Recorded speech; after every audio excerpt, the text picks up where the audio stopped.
sides that met all the way back on April 20th for the first time will meet again here on September 20th with a massive 3 points on the line in the USL Championship's Western Conference as New Mexico United and Reno 1868, two teams well within the playoff picture, are hoping to jockey their position just a bit further as it is very much the business portion of the season. Tyler Terrence along with the ex-German pro Devin Kerr, and Devin will jump right into it. New Mexico United shaking off the cobwebs from the Lamar Hunt US Open Cup hangover. They actually can make a case for the fourth spot in the Western Conference. Meanwhile, Reno, they do have an opportunity to get the second spot, but Fresno with a game in hand, they got to keep pace. Fresno's taking on the streaking Phoenix Rising as well tomorrow, so an excellent opportunity for Reno to jump out in front. They're going to have to do it on the road. New Mexico United talk about jumping into fourth with a win. Let's not forget, if they do not get 3 points with all the 6-point swings going on, there's a possibility they could drop out of playoff contention. So no time to lose whatsoever. They got to stay going positively with this great momentum. And how could you talk about New Mexico United without talking about the three-headed monster? Desmond Sandoval, we'll get to him in a second, but Santiago and Kavan Frater. Frater has actually been taking the back seat to Sandoval and Chris Weehan up top. He's been coming off the bench. These two in Frater and Moar actually haven't scored a goal in well over a month, but Devin Sandoval, he's picked up the slack in a massive, massive way. An honest concern over the previous matches where they got blanketed against San Antonio FC and then home recently when Orange County did here and beat them 2-0. Only 2 goals in 6 games from OR and Frater, so where was the slack going to come from? You know what Devin Sandoval is capable of, but the ask of him is usually for hold-up play, the big body, set pieces, things like that. 5 goals in 2 games, they'll gladly take it. That put 9 on the year for number 9, and if they can continue to find a way to get momentum through their big number 9 up top, that'll prove quite fruitful. And how about a striker on the other side who's not named Corey Herzog? His name is Danny Masowski. Herzog has been stealing the highlights. He's got 14 goals on the season, but Danny Masowski has been an excellent compliment to him up top. Was great to see Corey Herzog see a resurgence of form of what we saw back from his Pittsburgh Riverhound days. And the question was always going to be, when Brian Brown got his opportunity to go across seas, who was going to step up? You knew Danny Masowski had the talent, but could he execute? Ian Russell said he's been training great. I'm not worried about him whatsoever. Once he hits the back of the net, we'll be doing just fine. They've been doing that recently. Last time these two sides met, it was Reno who had the last laugh, but the stakes are much higher here in September. It's New Mexico and Reno when we come back.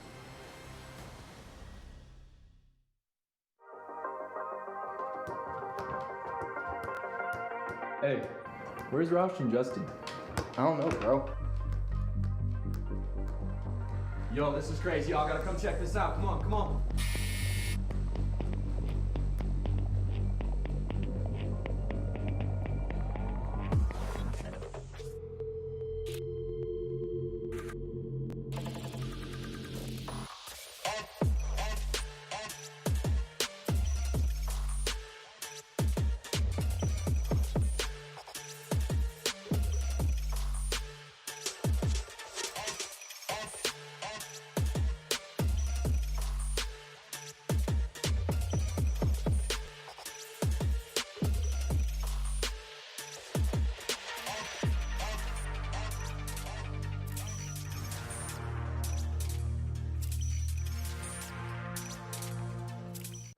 You search joke. 3 smart devices walk into a bar.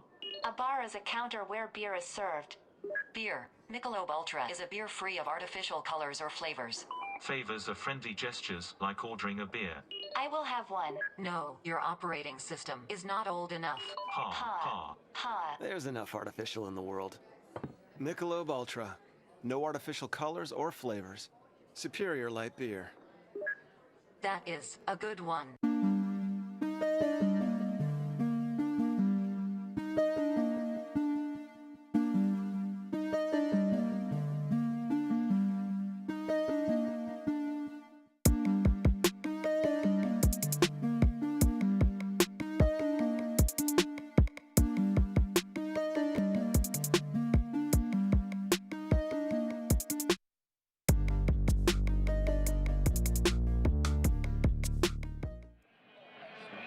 A battle of 2 of the more explosive sides in the Western Conference just right around the corner as New Mexico United and Reno 1868 make their way out onto the lab for what should be an awesome night of football ahead of us.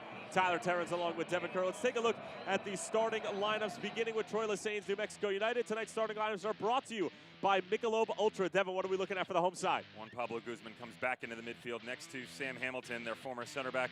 turn number 6 moving forward. What is that shape going to look like? We've seen Chris Whelan dropping deeper in and letting some of the boys in the middle step a bit further to help this attack going forward. Again, they've been much better as of late. The back four unchanged. Suggs on the left, Padilla on the right. Nice to see Josh Suggs back and fully fit. Ian Russell, Reno 1868. They make a couple changes. That's not unaccustomed for Ian Russell, but more particularly, what is this shape in the middle for them going to look like? That's the big question mark. They've rotated into a flat four. We've seen the diamond shape of old. They've stacked them up top, dropped 2 back into the middle. There's a lot going on, and it's always ever changing. But with this right here, Lindo Mafeka, Kevin Partita, that should most assuredly be a diamond shape. Eric Calvillo comes in on loan from San Jose.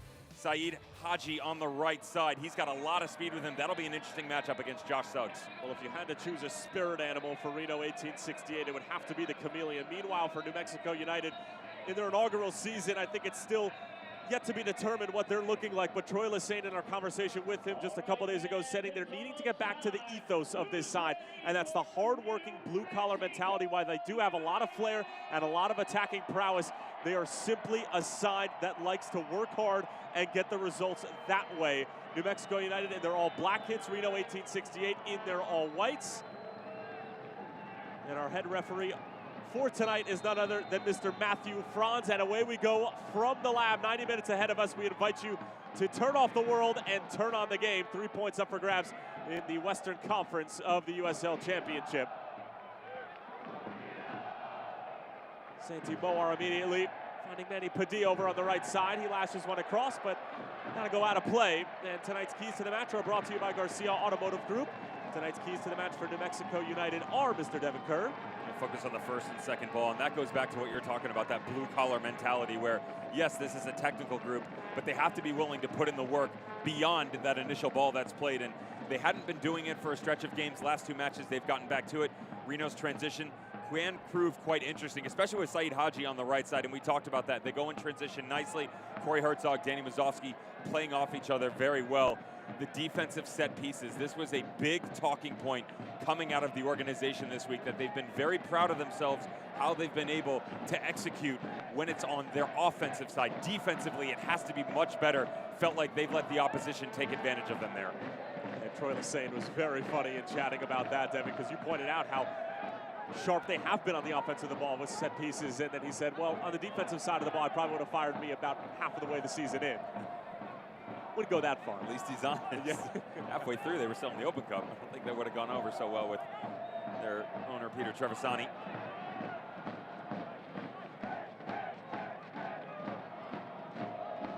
Since the 3rd round of the Lamar Hunt U.S. Open Cup, 4-7-4, including a 5-1 loss at Las Vegas, a 5-0 loss at San Antonio, and a 2-0 loss at home against Orange County. The latter of which being the most recent, and that was probably one of the more disappointing results. And Devin, you thought that game wasn't necessarily all that fair of a result, considering the fact that Mexico United did have their chances, but Troy Lesesne made it very clear that he thought Orange County was better on the day, as Santi Moar showing good strength here, trying to get around the corner, gets taken down, stays on his feet though. Good determination here for the Spaniard. Moar still with it, and would get it over for Wehan. That's a clean touch. Sandoval trying to just poke it back. Racing to try to get there, desperately trying to keep it in play. It looked like it went out of play right in front of the curse, and it is going to be Reno 1868's ball.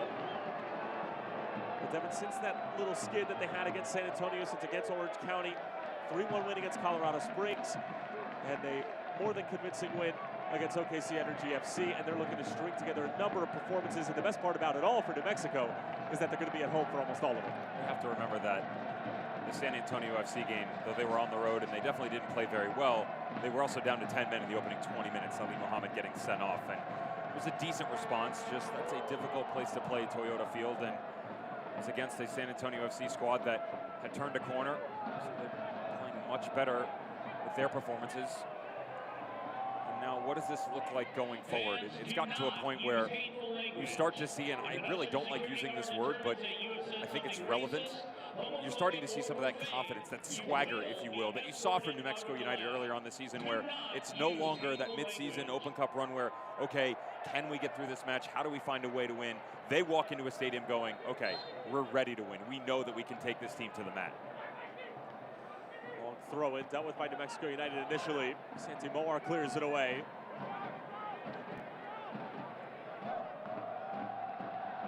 Also in the other direction, Weehan trying to chase it, but handled by Ben Galindo.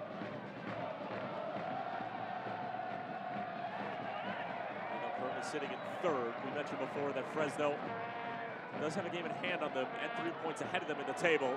As Moar touches it along for Sandoval, shouts for a handball. Matthew Franz says we'll play on. Manny Padilla trying to take the first time shot. I don't agree with that one. That's... Unless you're in on goal, and the foul's going to be called over here and they'll get a free kick because of it, but unless you're in on goal there is no advantage to having an 18.5-yard free kick. None at all. There's a far post run coming through. Unfortunately, Devin Sandoval couldn't get into the space. Not his fault, just very difficult to do. And referee blow the whistle, give him a shot at the top of the 18. How about Reno, by the way? They were kind of stumbling in as well, like New Mexico United was. After that 4-2 loss to Phoenix, prior to which they had been in pretty decent form. They lose to Phoenix, they go home. Back-to-back games against T2 and Fresno. And you kind of looked at your head and go, shake this off? Are the wheels coming off for Ian Russell and his boys? What do? They drop 5 on Tacoma and then go on the road. And what may be one of the more impressive victories, 2-1 at Austin Bold. Austin Bold does not lose at home very regularly.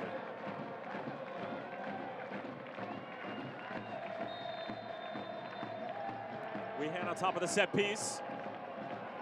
It's a good ball in. Sam Hamilton was there, and it just deflected off Santi Moar. For a goal kick for JT Marcinkowski.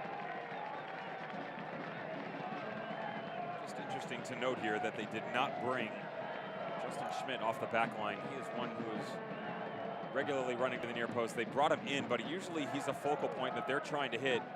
It's not always going to go to Santi Moar. They're usually setting up a pick for Justin Schmidt in or around the penalty mark, and the set pieces going back to what we were discussing earlier on the offensive side of things. They basically got about 5 in their back pocket, and then from there it turns into kind of a rotation. They've got a letter system, A-B, variations of what they want it to look like going forward, and I thought it was quite interesting to hear that they've actually staged them, almost as in a walkthrough, where they will have them set up as to exactly how they're going to run it. Doesn't matter where it's at on the field unless it's a penalty. They've got set pieces put forth where they already know what they're going to do prior to the whistle being blown.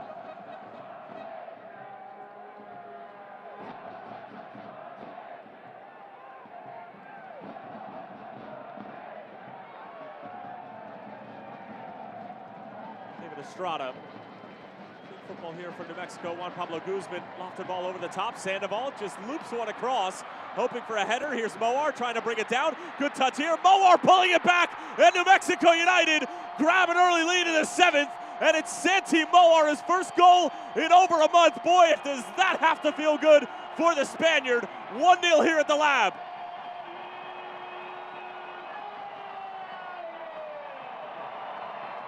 His last goal was in that 3-2 loss at Providence Park back on August 11th. And we said when Frater and Moar weren't at their best, who was going to step up? Devin Sandoval. He took the reins for back-to-back matches, talked about the 5 goals that he put in the back of the net. And the Flying Falcon back once again. And watch this first touch that he brings out in front of him. Lovely there, and then the cut back across the body.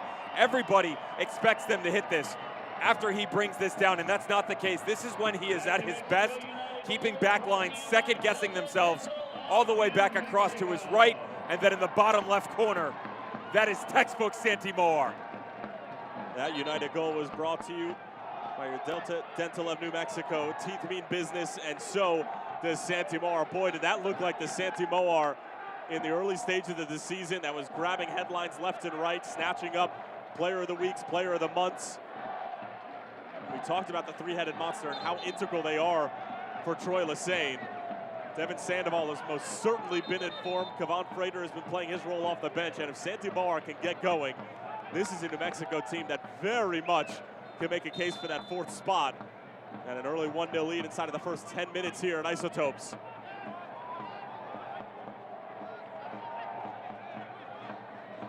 For Moar, his 11th goal of the season.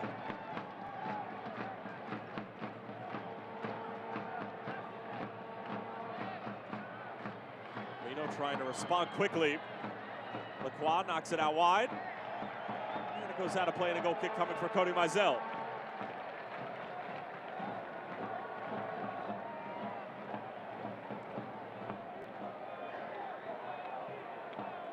be an area of concern for Ian Russell, even though they've looked better in terms of their overall product. They're playing from behind once again, 5 out of the last 7 matches where they have let the opposition get out in front of them, and that is not an uphill battle you want to fight in general, yet alone when you've hit the dog days of September. And it's easy for us to talk about how the top 3 have already sealed their fate in terms of grabbing that home playoff match. But you have to think bigger picture here, where even though Phoenix Rising have clinched the #1 spot in the Western Conference, who's going to jump into that #2? You mentioned how Fresno is hosting Phoenix tomorrow. This is an excellent opportunity. Get it, it's on the road, Isotopes Park, a difficult place to play, but a great opportunity nonetheless, coming off back-to-back wins, to get out in front of this thing and give yourself a chance to get even in that #2 spot, to where, yeah, maybe you will end up having to go on the road in that final game in the Western Conference Final, but why not give yourself a chance to host as many as possible at home down the stretch? Here comes Haji.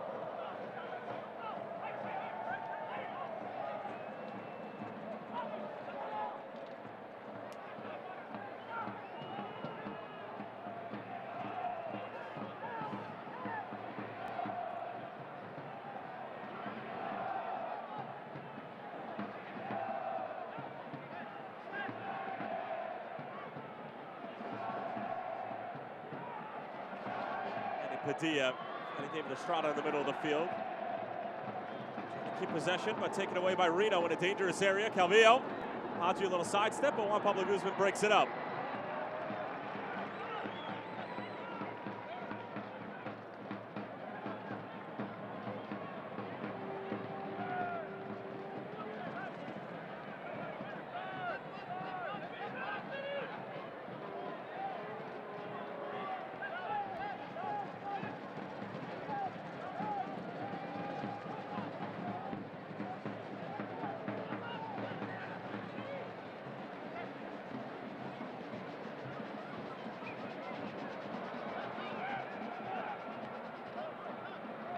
Corey Herzog checking back to the ball.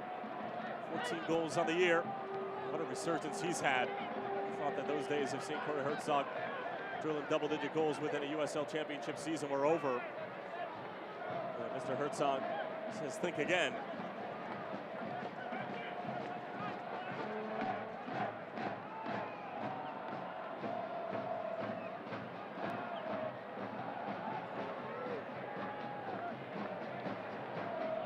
Keep it. Opening goal coming from Santi Moar just a few minutes ago. Haji.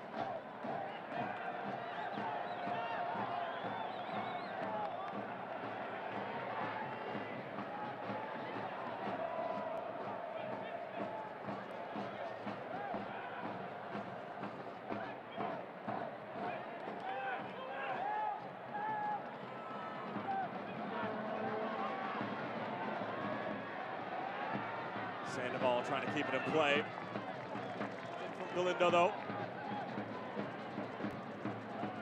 Befeka making Duke Lacroix chase a bit. And it was actually Lacroix who had the game winner last time that these two sides met, despite a stunning equalizer from Josh Suggs.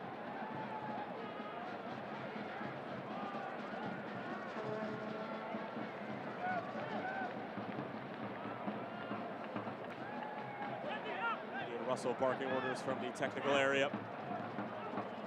See them get his side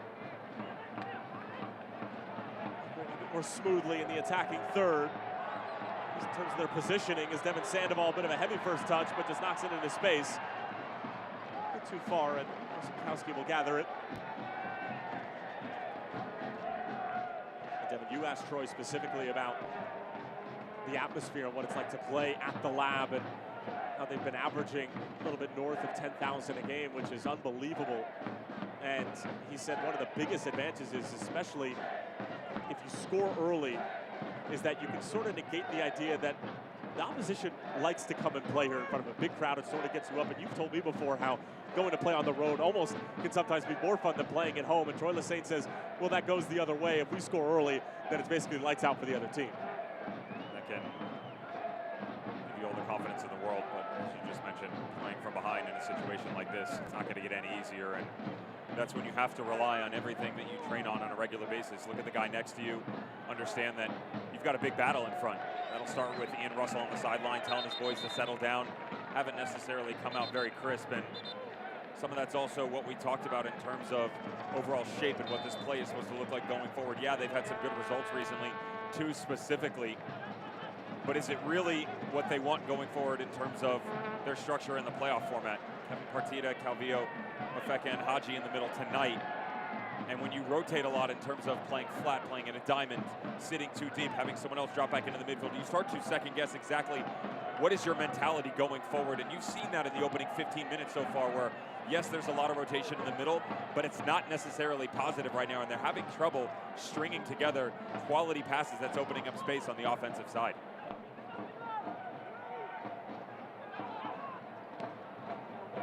Long ball towards the back post and dealt with by Rashid Tete.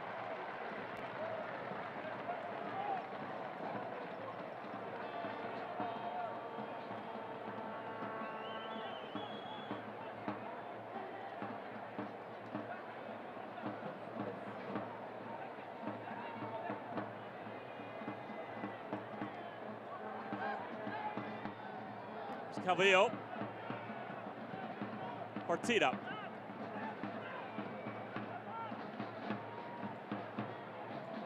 This midfield of Reno will stack up against New Mexico United. Not a midfield that they're necessarily used to for Ian Russell. Calvillo just making his 4th appearance of the season on the ball right now. Partida, his 7th start and 8th appearance, and Haji, his 8th appearance of the season as well. Trying to keep this header in play, but can. And for those of you who have not noticed yet, Josh Suggs not on the field. The lineup card that we saw, and that was turned into us, Devin, had him as the starting outside back. Ethan Sampson obviously is at that position now. He was a late scratch, and because of that fact, he is unable to be a sub and in the 18. So a bit of a bizarre twist and a bizarre sort of unfold of how the lineup's sort of shaken out is Mafeka now getting out of trouble. Calvillo can't get it away. That's a mistake for Manny Padilla in a dangerous area. Lacroix puts the brakes on, but Padilla able to win the ball back after making the initial mistake. Pinball's off of Calvillo. Padilla trying to clear it away. It's on the ground, and it falls for Chris Wehan now.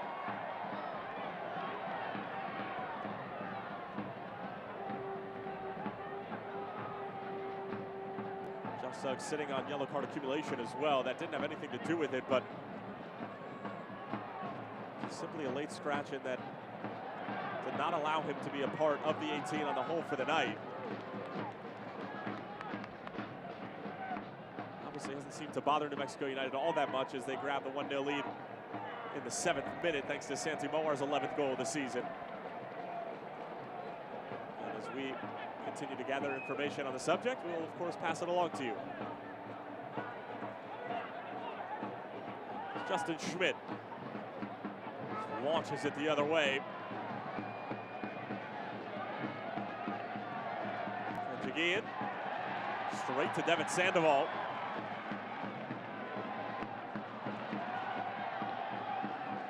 Calvillo will settle it down for Reno.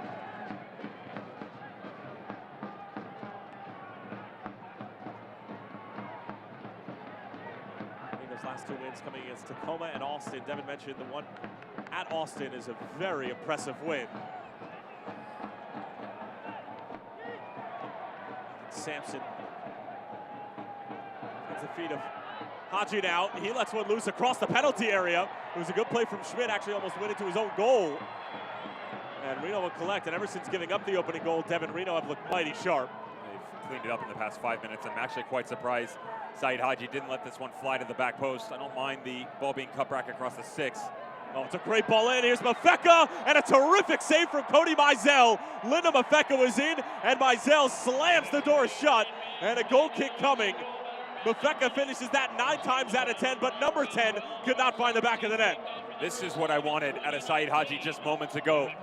Having a go at the back post. Mafeka perfectly placed right in the bottom corner. Cody Mizell. Can you ask anything else of your netminder? Just inches away from ending up in the back of the net. Takes one off that big right paw of his. Really well done positioning. but more importantly, the execution to a T. It's got to be wildly frustrating for a player of Lina Mafeka's caliber to see a save like that from the captain, Cody Mizell.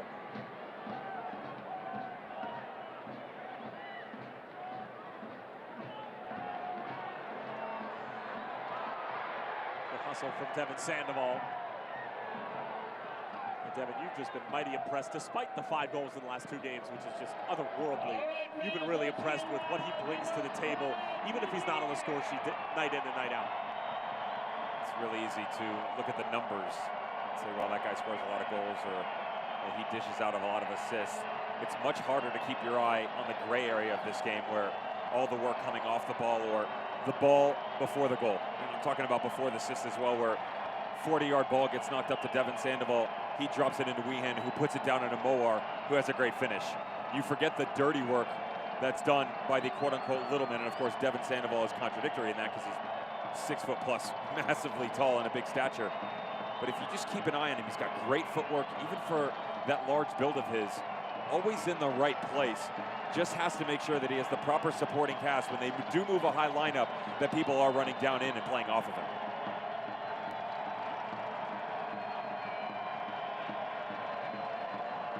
Crowd being encouraged by the public address announcer to get into it, and they've obliged. Good pressure from New Mexico.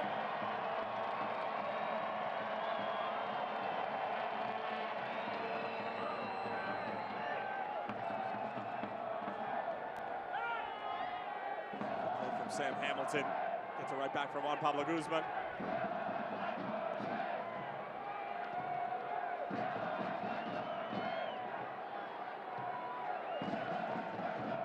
Goal for New Mexico. If you would have just watched the last 17 minutes or so, looks like a bit of smoke and mirrors, as it has been all Reno since the 7th or 8th minute.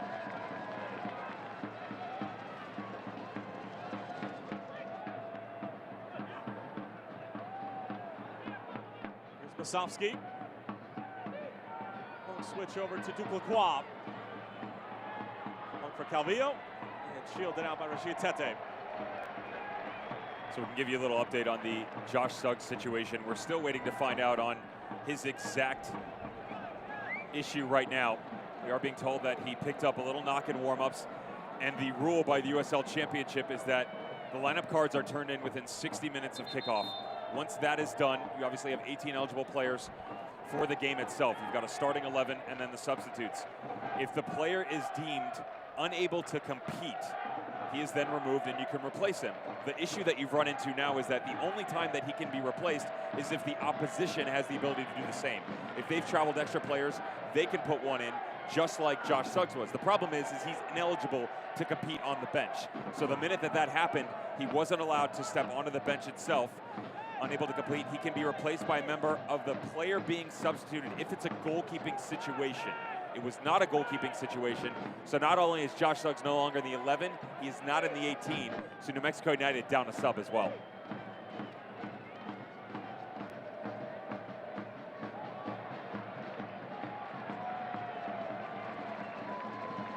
Obviously makes things a bit more interesting for Troy Lesesne and this New Mexico group, who at the beginning of the season, Devin, and I mean, you could even still make the argument, not one of the deeper teams in the Western Conference of the USL Championship, but obviously can get it done with the 11 that they have out on the field.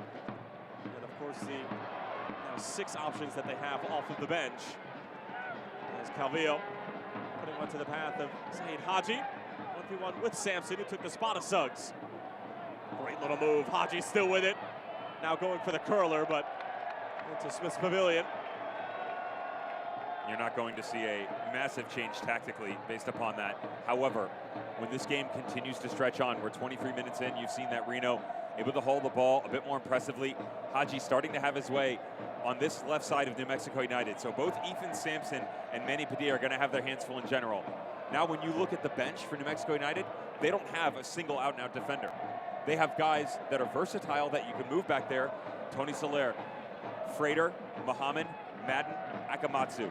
People that you can plug and play, but not out and out outside back. So if I'm Ian Russell, I hit the 50, 60th minute mark, I'm going to up the tempo a little bit and start to push numbers down in the channel a bit more and start to run these guys into the ground. We We did see Tommy Madden once this year fill in for Josh Suggs.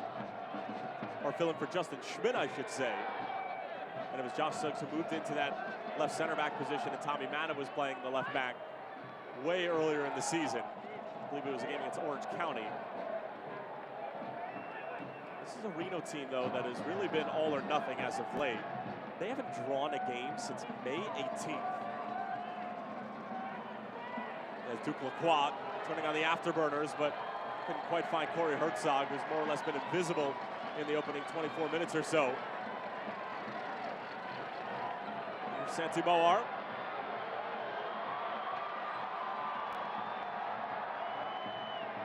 I was just about to say they needed some sort of pressure relief coming out of the back line. A lot of movement going forward and wave after wave of attack.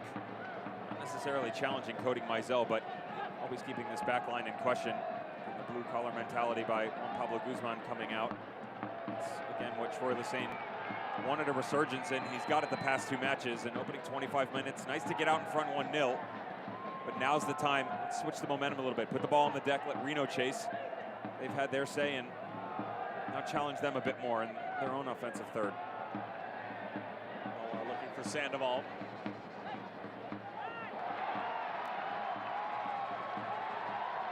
For Wehan. Estrada.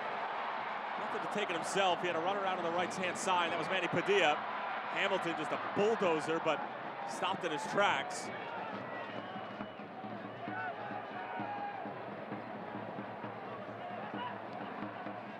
Haji into the path of Herzog. That's a good ball, and he's offside. Herzog can't believe it. Devin, you were a little bit perplexed as to why the flag went up. It's hard to believe that I'm questioning the referees already. I gave him a 26-minute grace period. That's late. That's really late for you. I thought it was a really impressive run by Corey Herzog, and that's one of the areas where he's been so good recently. Tucked right in between the center backs, and you have to be careful if you're New Mexico United, as we see so much movement coming on the right side out of Saeed Haji. The initial thought is going to be Ethan Sampson's going to rotate out, and Justin Schmidt will immediately come over to occupy some of that space. But you have to make sure there's a connection between yourself and Tete behind you. That's when that horizontal threat of about 3-4 yards immediately opens up to about 10. As Chris Wehan is being gifted a yellow card. That might be a bit extreme. Run in front of the scorer's table, and a conversation with the fourth official proves that he will go into the book. So we had shown mustard in the 27th.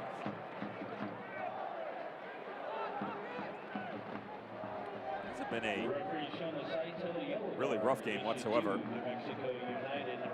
Yeah, I mean, there's a follow-through, if anything, coming from Ethan Sampson as this ball gets played up. Right there. That I could see being a yellow card, the step on the ankle. Not exactly sure why the referee is pointing to Wehan in this situation. There could have been something after the play, as Wehan was gesturing over to the fourth official, who maybe relayed something to our head official, Matthew Franz. And now it's being changed to Santi Moar, who's getting the yellow card. And I'm still wrapping my head around the idea that anybody is being shown a yellow card in this situation, and that Seitel yellow card, whoever it might be actually issued to.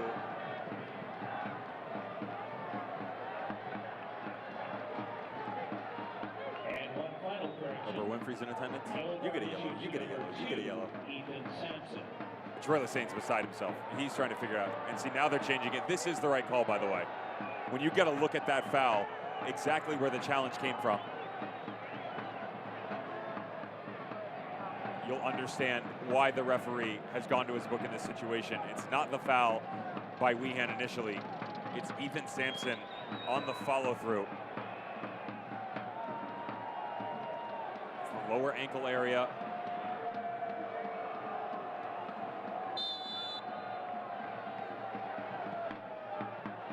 So the Seitel yellow card, finally, I think we could say affirmatively and assuredly, is issued to Ethan Sampson.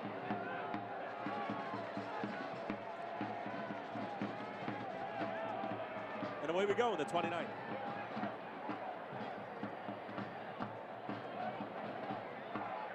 I think I can confidently say that we have not seen something like that, where a yellow card has been issued to 2 players before it's actually issued to the player that it was intended for. You can see one and then quick combo with your linesman and then go from there. What's interesting, it was right in front of the scorer's table where the 4th official stands, and then you had to go back over to the assistant referee near touchline, and sometimes three's company, but well done. Finally got it right. Respect that.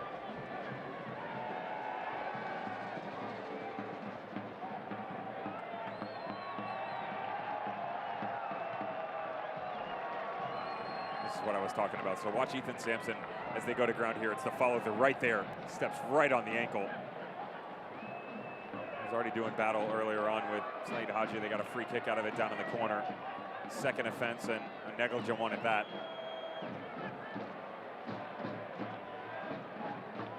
So about a half an hour played here at the lab. Santi Mora with the opening goal in the 7th minute. Since then, it's been a lot of Reno, and we have rarely seen New Mexico like this with clear possession inside of Reno's half.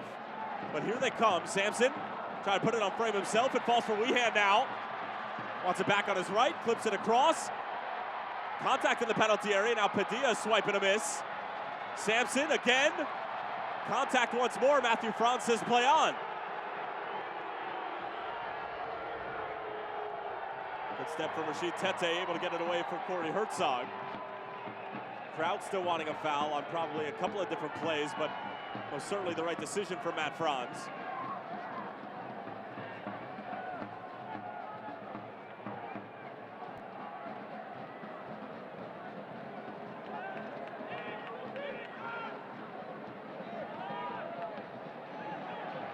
Now it's Moar again with the game's only goal thus far. 11 on the season, wants a dozen. Weehan lofts it in, hoping for Sandoval, put it back across. It's exactly what he was supposed to do, but nobody was making the secondary run. And with the apparent head injury, play will come to a halt. Sandoval grateful for this pretty little ball whipped into the back post. A little frustrated at himself, but he shouldn't be. This is a very difficult ask as it sprays itself back across. How does Santi Moar stop on a dime to bring this back across his body? I will never know. And you can see the follow through of the arm just overextending on Duke Lacroix. And to Tyler Terrence's point, the trainer immediately going to come out and check on the outside back. Just make sure he's okay. That was a pretty good opportunity for New Mexico United. And this game is quickly turning into a situation where if Reno is going to maintain a lot of possession, such as we're seeing, those counterattacks have got to be surgeon-like in position when they do go the other way. If it does break down, where is the concentration going to come from? Good thing is it's two of your more technically talented players in the likes of Weehan and Santi Moar. And well done, just the two of them communicating and allowing Devin Sandoval to even open up a tiny window on the back post. That was one of the first times tonight that we've seen Devin Sandoval get true delivery, but couldn't really do anything with it in terms of putting it on frame, as Duke Lacroix will need further treatment.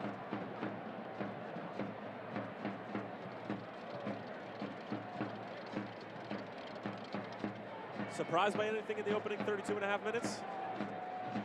I'm not necessarily surprised by the fact that Reno have been as good as they have been on the ball. I'm surprised at how much possession they've had. New Mexico United is a team that likes to knock it around with the best of them, and I agree with Troy Lesane in the fact that they're a blue-collar team. But when you take a look at all the individual talent on the field that can put the ball at the ground and just play, Santi Moar, Chris Weehan, Sam Hamilton, Juan Pablo, David Estrada, all of these guys are very impressive in one-on-one situations, and we've seen them, not just in Open Cup games, but in league play, really take it to the opposition, where they're the ones that have, to be honest, look like Reno. They've knocked it around the park, a lot of interchanging.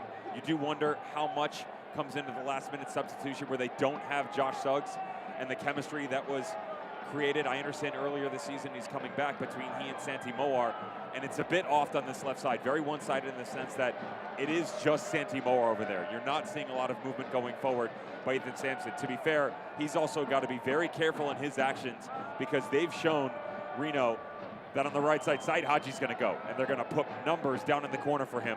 So defensively sitting back a bit further, but that's where the rotation out of the middle has to come from. Step on the ball a little bit, and you've started to see that over the past 3-4 minutes, but you'd like to see more of it if you're Troy Lesesne.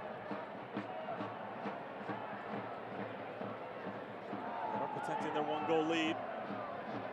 3 points against Reno at this stage in the season would be absolutely crucial in their hopes of trying to get a home playoff match in the quarterfinals of the Western Conference postseason. Of course, any result other than a win could result in falling out of the playoff picture, just given the enigmatic state of the Western Conference playoff picture. Sandoval on the turn. Absolute brute strength when he's on the ball. Padilla in for Sandoval. He wants to turn on that right foot. Estrada.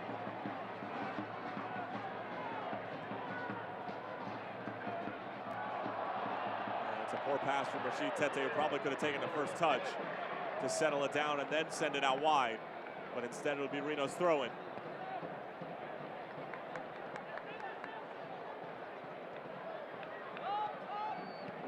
See any real true darting runs forward from Brent Richards.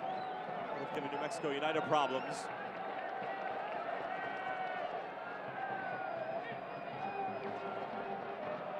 Justin Schmidt, good entry pass in for Wehan.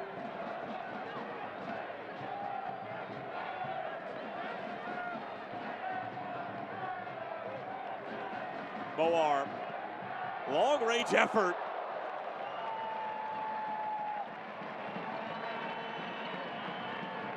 Not a bad idea. It's a bit of frustration, but you can see it coming from the Spaniard. He's looking wide and there's no run, and just on the far side of your screen, that's David Estrada. He had already cut in, so the width wasn't there, and as Santi Moar comes inside as well, that's where we talked about the lack of presence from Josh Suggs being out. Sampson hadn't come in the overlapping run, so when he goes to the interior, where's the next option? That's where Estrada has to tuck himself in. You have to be willing to take chances. If you want to go back another one, Manny Padilla's got to communicate with Estrada in front of him. So you occupy the space in the middle, and then I'll come on the outside. That gives them an extra attacker going forward, and it makes Reno commit defensively to another area that they're not in.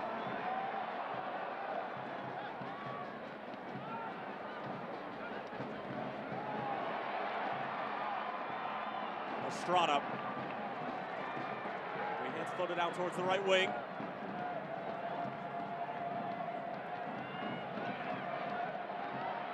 Moar's first touch just a bit too heavy. Ends up committing the foul.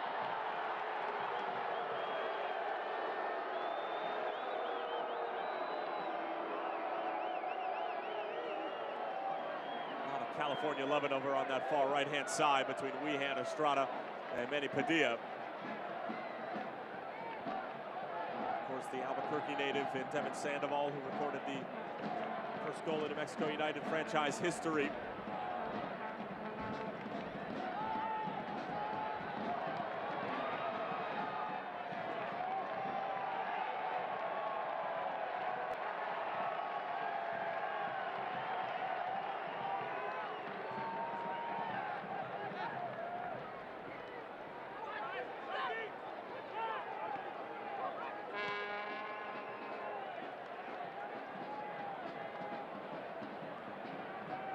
Reno, who's on their heels for the past 5 or 6 minutes or so.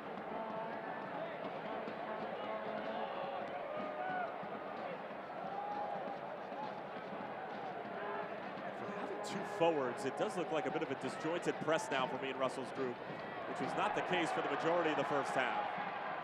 As this one will run out of play, and Devin, I mean, you know more than most, just given the amount of film that you watch, but when you have two forwards, it does make life easier when you're trying to press, but if the line is broken, then it becomes disastrous going the other way. There's a lot of frustration coming out of Ian Russell because they're experiencing it on both sides of the ball. When New Mexico United is trying to play out of the back, there's not enough communication between Corey Herzog, Danny Mazowski, and to be fair, number 10, Little Mafeka in the middle of the field as well. When one steps over, you slide in behind. It's all an angles game where this triangle is trying to cut off the passes coming out of the back line. More importantly, it's the outlet ball that you're seeing right there. Well done by Corey Hartzog to work out, but just moments before that, when Reno's trying to play out of the back, New Mexico United doing a good job just pushing their guys out to the wide. Well, what does that mean? That means that long pass coming out, you don't have that physical presence out of Danny Mazovsky that New Mexico United gets out of Devin Sandoval, where you can play that outlet pass and allow the guys to play off of you. That's why you're seeing United gain a lot of possession of this and then start to go the other direction. Just a moment ago, Herzog with some clever footwork was able to get out of the way of Sam Hamilton before he came crashing in.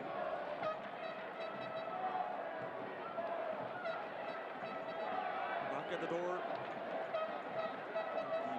The 40th minute mark.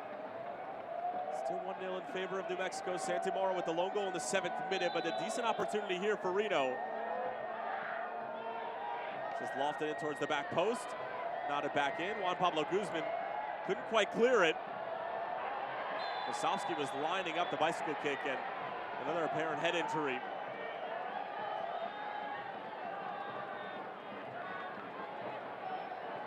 Justin Schmidt got his bell rung just a little bit.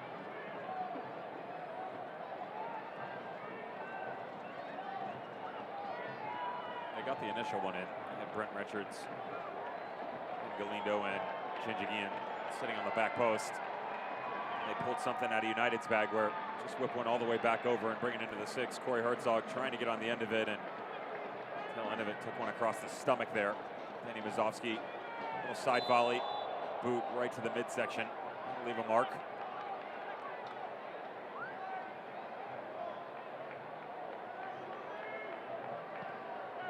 Need to see the best from Danny Mazovsky. He's one of our players to watch at the top of the broadcast as this will fall for Manny Padilla. Early delivery in. Muscled away by Janjigian.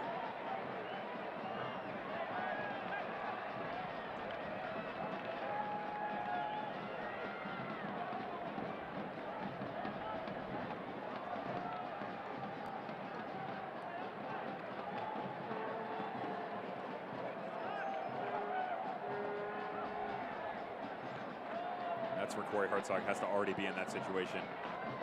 You can see the frustration by Danny Mazovsky as well. He had done a really good job of coming over. His work was finished, but Corey Herzog had to step in behind him. Instead, United goes the other way. Wehan. Estrada. It was a positive first touch, but a great play from Duke Lacroix as he was able to bail out Reno, who were just in complete disarray. Juan Pablo Guzman gets it away from Linda Mafeka, but Mazovsky wins it back. Calvillo going for the curler. And ends up in the bullpen.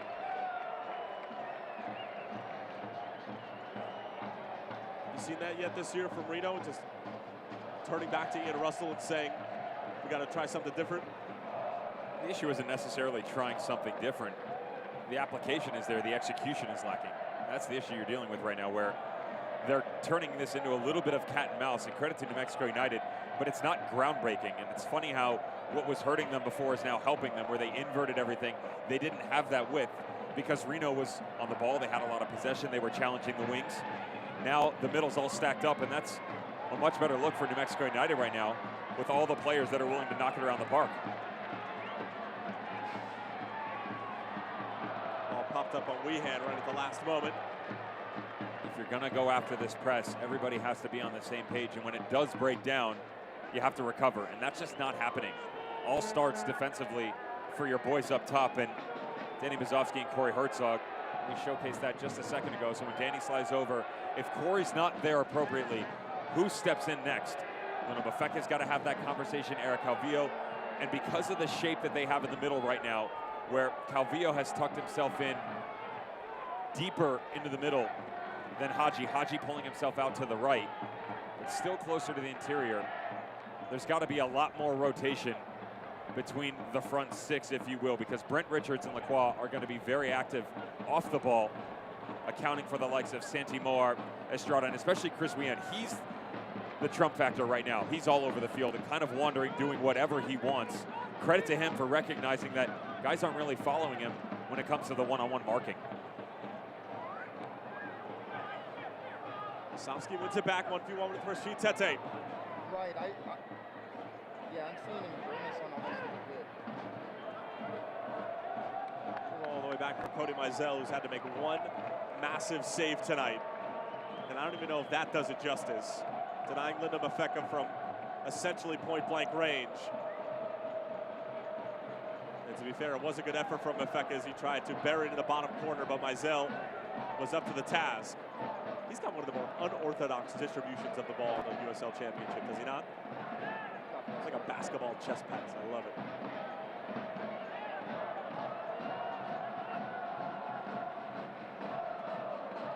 Haji. Long run for Herzog.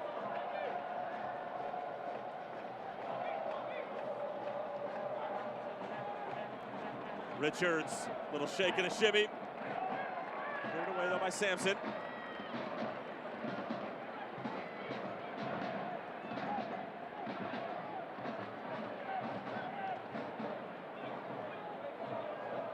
Brent Richards towards the byline, good ball in. It'll fall nicely for Herzog, and that's an outstanding finish. Corey Herzog is 15th of the season, draws Reno level right before halftime. They were on their heels, they're right back in it, 1-1 at the lab. That blue-collar mentality from New Mexico United just dropping off for a second. Troy Lesane saying that we've been switching off in moments of the games where our opposition had taken advantage of it. This is exactly what he's talking about. No, it's not the first one whipped across, but look at the second ball play out. Your midfielder, Sam Hamilton, doesn't step out.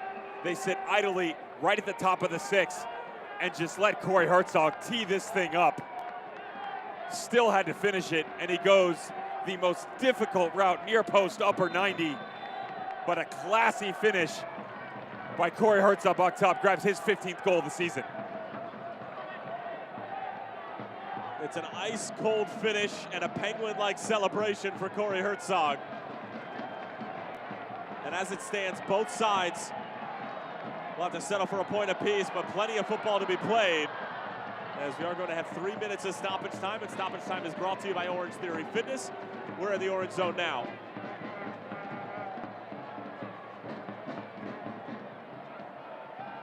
Certainly didn't see that coming. And it seemed like, at least for the first half, that New Mexico United had absorbed the 2 or 3 biggest punches from Reno. And then one innocent ball into the channel. A decent delivery from Brent Richards, doing nothing more than simply asking questions in the New Mexico United back line. And you saw the frustration from Cody Mizell saying, how on earth do you let Corey Herzog pick up a rebound that cleanly? Shouldn't have been anyone, yet alone the guy who's been on a ridiculous run of form in Corey Herzog. Obviously, he and Danny Mazovsky by the easy ones, but all of the talent you have in the midfield, somebody just has to step there, and that's the issue that you're going to run into. It all goes back to the frustrations by Troy Lesane, and he truly feels like a lot of the teams that have beaten them recently haven't necessarily played them off the field. It's been his squad switching off for moments of games, and that was a perfect representation of it, where I get it, there's space down in the corner and a ball gets whipped across, but as this gets knocked out, everybody just freezes. Time stops for everyone in a black jersey. New Mexico United staring at Corey Herzog, just running right at it. Great first touch and then an even better finish. Just like that, you're even Stevens. Here comes Haji. Gets it back again. He's got brilliant feet, Haji. Here's Mafeka on the first time. That would have been one way to head into the locker room if you're the visitors. This is that impressive rotation you saw from about minute 10 till 30 or so. Guys overlapping in the middle and then questioning where the mark is coming from. Calvillo had actually slid really deep inside. Hamilton and Guzman not exactly sure where the mark was going to be next. Little Mafeka recognized that there's a bit of space for him to have a go at the top of the 18, just couldn't put it on frame. Well, if he had finished that and had the earlier one denied by Cody Mizell. Certainly would have been something interesting to talk about, but we got plenty to talk about here at the Lab as New Mexico and Reno are level at 1 apiece. Santee Moar got things started in the 7th minute, but then Corey Herzog with his 15th goal this season after it looked like both sides would settle for the scoreline of 1-0 in favor of New Mexico heading into the locker room. Herzog blasts one into the top corner. Mizell got a piece of it, but couldn't get all of it. Devin Kerr, your thoughts on the first 45 minutes? I just think the biggest thing was for New Mexico United to get out in front with some momentum. Unfortunately, they switched off, and that's what they have to be oh so careful of, not just in this second 45 minutes, but going forward. There's too much talent from Reno, and I got to give a lot of credit to Reno because there was about a 15-minute window here where New Mexico United took over. It would have been really simple for them to put their heads down and slink out of here without any points whatsoever. Instead, they got back to that impressive floor of that 20-minute stretch where they were the ones on the front foot. They had the momentum going into the second half. Well, we talked about how Reno are chameleons, adapting to whatever environment is in their background, and this is always a hostile environment here at the Lab, and it certainly got rowdy early, but Reno were able to respond just before halftime. That's where we are at the moment, 1-1 here in Albuquerque.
Let's all experience something together.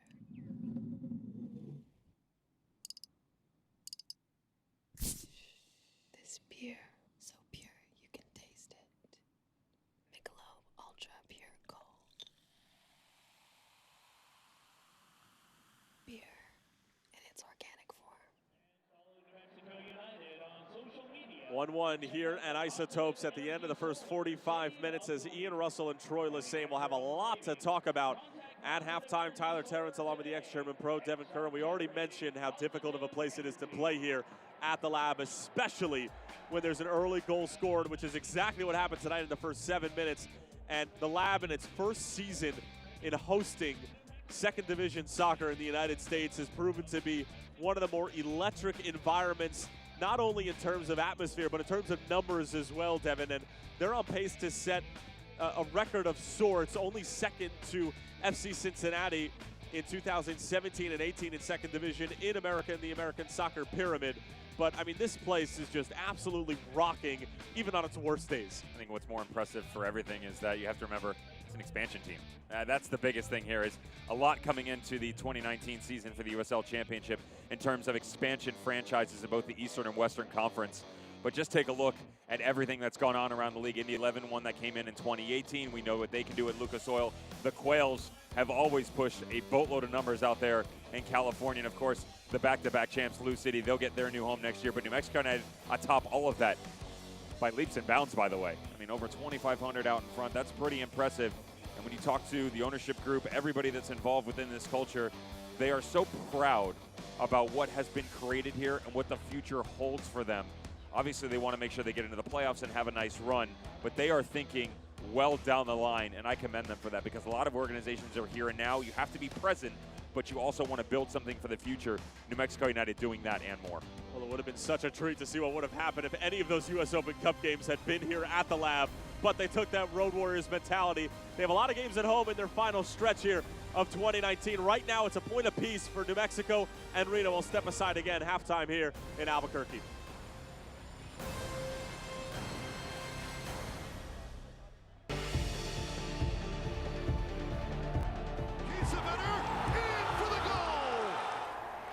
Let's go with the left foot, Jamal Johnson.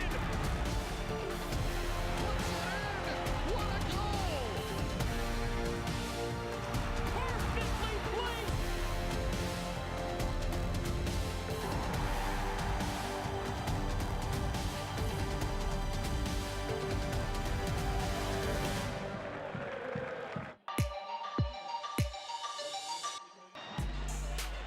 With one touch to settle, and Alex finds the top of the net. Black stays down, and Indy 11 has a one. Ball struck towards the 18, headed on and headed home.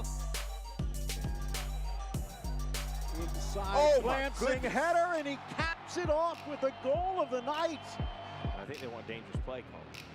That one served in the back of the net. Fresno out of nowhere. Milton serves it in to the back post. It's off the woodwork and it's in. That's in the back of the net. Another cross into the corner, and Hubbard does even better. Moberg's gonna take a shot on goal with a cross and a fantastic save. Good shot for Blackwood. Nice play by Van Oekel To force him to give the ball up. Illich saved.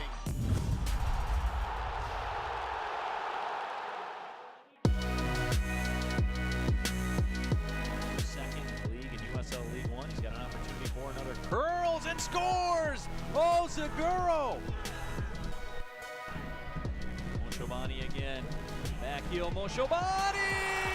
He did it again! Whips it in, finds the back post. Oh, what a finish, Arturo Rodriguez. Through ball though, Demas the other way, Demas saved by Hara. It's in the middle, still Jaden Nelson. His shot, it's saved again by Giuliano Chache. Wide open. Fitzgerald covering the mark, still Rodriguez, and stopped by Fitzgerald.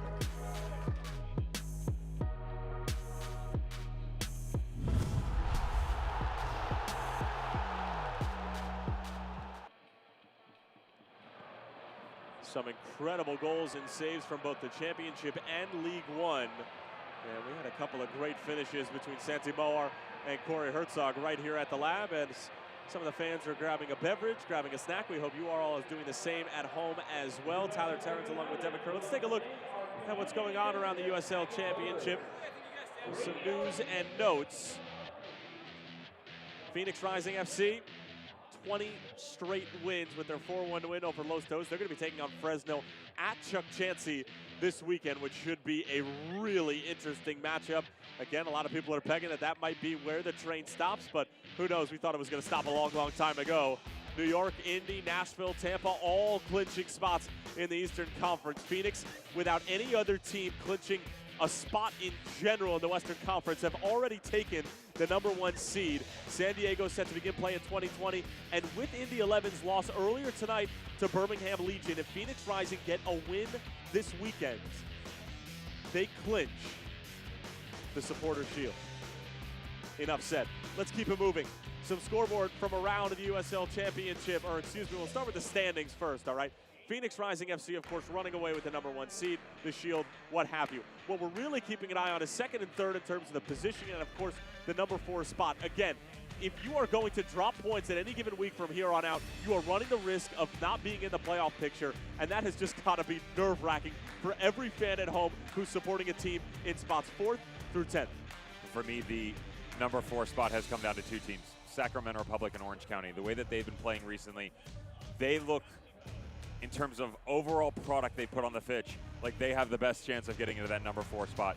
The key question is what is the run-in going to look like? Sacramento Republic, OKC, El Paso, Los Dos, Tulsa. They also have to play Sacramento and SLC, so that's a difficult one. How about Orange County? They've got an interesting little matchup, and what their fixtures will look like, go check it out, USLChampionship.com. How about some weekend schedules in Western Conference and what they will be doing? Los Dos, San Antonio FC, Darren Powell's boys looking to stay relevant, sitting in that 10 spot. El Paso Locomotive, Mark Lowry, they got back into the win column 2 matches ago, but then they lose again, and they are really teetering on the brink of not making the postseason. If you saw the numbers that came out by John earlier this week, having a rough one right now, came out on Tuesday. He broke down each and every team and one of the bigger numbers that overtook the squad. El Paso Locomotive have the most impressive passing accuracy and passes put together, 66% of the way.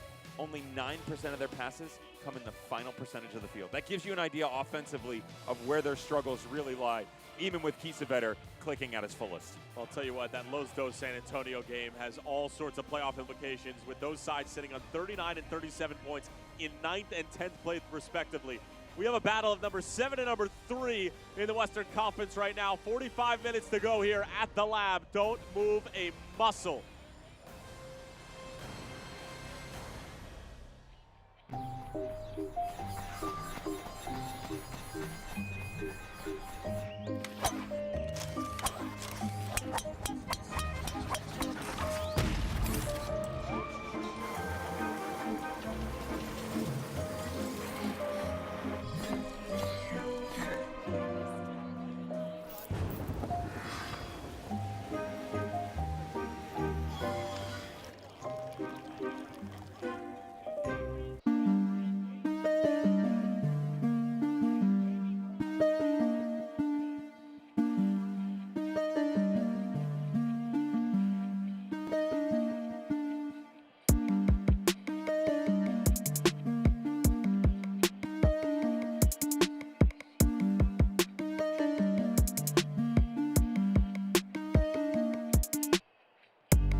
I was in China as an entrepreneur, building a consumer-focused business there, living in Shanghai. I'm Jonathan Crane, I'm CEO of Crane Shares. I started to see some very major growth trends happening in China. I saw an opportunity to launch Crane Shares, an ETF company that would really help U.S. and global investors better understand how to invest in China. Crane Shares and New Mexico United dare to go where others have not.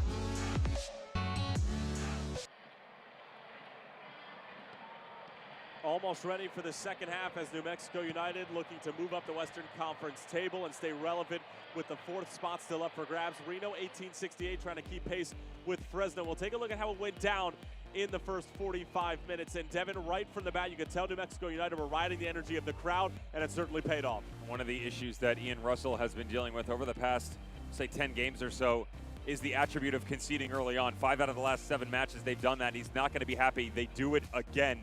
New Mexico United do a good job of providing pressure. 2nd and 3rd ball, Santi Moore cuts across his body, puts it in the bottom corner. They get out in front in the 7th minute, but there would be a changing of the guard right around the 10-minute mark where Reno would start to put ball down and play a little bit. Good movements on the right-hand side. I really like what I saw out of Haji and Mafeka. This was amazing from the goalkeeper. How he stops this from point-blank range with the attacking midfielder coming out of the middle, loads the space to work with. This looked like it's going to be 1-1. Instead, we stay at 1-0. This is the Haji moves that we saw, though. Ethan Sampson had a rough go of it for the opening 25-30 minutes against them. Things calmed down, but to be fair, they were lacking in execution when they did get their chances. Santi Moar, a bit of frustration on his end. This is where they started to compact themselves in the middle of the field, and they didn't really have any width whatsoever. That would work for them positively in a few moments, but they dealt with about 5 or 6 minutes. He's asking for the overlapping run. He wouldn't get it. What they would get, more defensive work rate coming out of the back line. Again, Ethan Sampson struggling to get back. Great ball whipped in, and this is where the goal happens. Second chance, much like New Mexico United on their goal. This time it comes in the form of Corey Herzog. We get to 1-1. Absolutely thumps it home for his 15th of the season. You see Mizell tries to get a piece of it. And then, Devin, you thought that it might be 2-1 to Reno. Linda Mafeka absolutely laces one, but can't put it on frame. And we talked about where would the rotation come from after they started to move pieces in for New Mexico United. You have to say true to yourself if you're Reno. You had a lot of success running on the right flank, and Saeed Haji continue to feed that beast and look for a balance as well on the left-hand side. You have not seen a lot of Duke Lacroix on the left getting involved with Calvillo. We have seen Corey Herzog and Danny Mazovsky quite active, but at the tail end of it, Mafeka started to become more present in that number 10 possession. Speaking of possession, forget about it for both teams. That's going to go back and forth throughout the rest of the night. Efficiency in the final third is where this game is going to come from. Everybody at home is going to be like, oh yeah, of course, you're more efficient, you finish things off. The opportunities are going to become more prevalent here in the second half. The game is going to open up. I promise you this, Reno's going to up the tempo. They will go after that left back position of Ethan Sampson. They had some good opportunities in the first. They are going to try and take full advantage of it in the second 45 minutes. All right, so we had some interesting ebbs and flows throughout this game. New Mexico go out and grab the early lead. Then from about minute 8 until about minute 30 or so, it's all Reno. They establish a lot of possession. Cody Mizell comes up with one really big save to deny Reno's really true chance before we see the goal. And then it was New Mexico United who were on the front foot. And then Reno get one right before halftime, almost get a second right after that. Where do we go from here? Want to see some movement out of the left side of Reno 1868 for Troy Lessane's squad. How do you counterpunch? Because Ian Russell is going to make some changes. I would really like to see either Seth Kasipli or Sam Gleedle think they could really open up the game for them on the left side. Eric Calvillo was good. He wasn't great. He's a technical player on the ball that distributes pretty impressively. Unfortunately, you haven't really seen that much. And instead, interesting move here, they're going to bring on Emerald Clementa, which makes you wonder exactly what may or may not be wrong on that back line. Is this going to be a substitute where Duke Lacroix is going to come off and then you rotate a piece on the back line? They have the versatility to be able to do it. You'll just have to wait and see how it plays out. Emerald Clementa, of course, who came over from Sacramento Republic in the offseason, actually spent some time with Los Angeles Galaxy as well as Los Dos. And Ian Russell fired up for this second half. We hope you are all as well at home. 1-1 after the Corey Herzog equalizer. Bit of role reversal from the last time that these two sides met, given the home team went up 1-0, the visitors equalized. And then it was the home side in Reno who got the game winner late on from Duke Lacroix. What is going to happen here as these two sides meet exactly 5 months later? Clementa on, Janjagian off. And away we go in the second half. Interesting move from Ian Russell. Just wonder if a knock was picked up by former UC Irvine standout Thomas Janjagian. You don't often see him pull rank on one of his center backs, especially those two. Of course, Clementa very well versed on being on the back line for them. However, they weren't overly exposed. Just looked like they were lacking a bit in terms of balance in general for this team. All intended for Sandoval, but easy enough for Marcinkowski. All substitutions are brought to you by RADW CPA and Advisors. There's no substitution for integrity. Devin, I'm going to ask you the most important question of the night. What is the nickname of UC Irvine? The Anteaters? Yes. I've given that to you before. It's one of the stranger ones, but if you have given it to me, I don't remember. The only reason I remember, to be honest, is going through kind of the ebbs and flows of trials with squads. There was a gentleman, I don't remember his last name. I know his first name was Brandon. He was a great center back. Miller? Charlotte Independence? It was not Brandon Miller. Great center back who played for UC Irvine, and that was the first time I had ever heard of the school. It's going all the way back to, I'll age myself a little bit here, 2005 or 6, I believe. So what does that make you? Carry the 123. There you go. Congratulations. Thank you.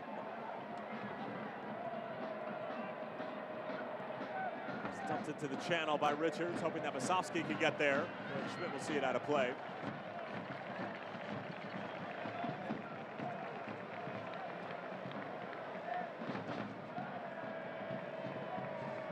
Book his save on Linda Mafeka for save of the week? Has to be.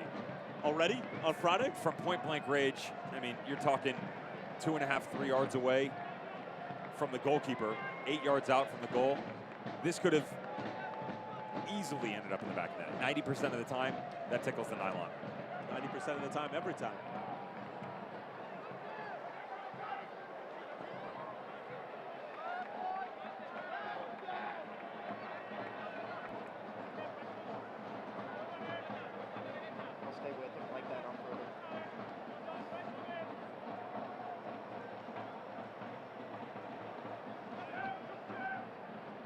Both sides looking to make it 3 wins in a row.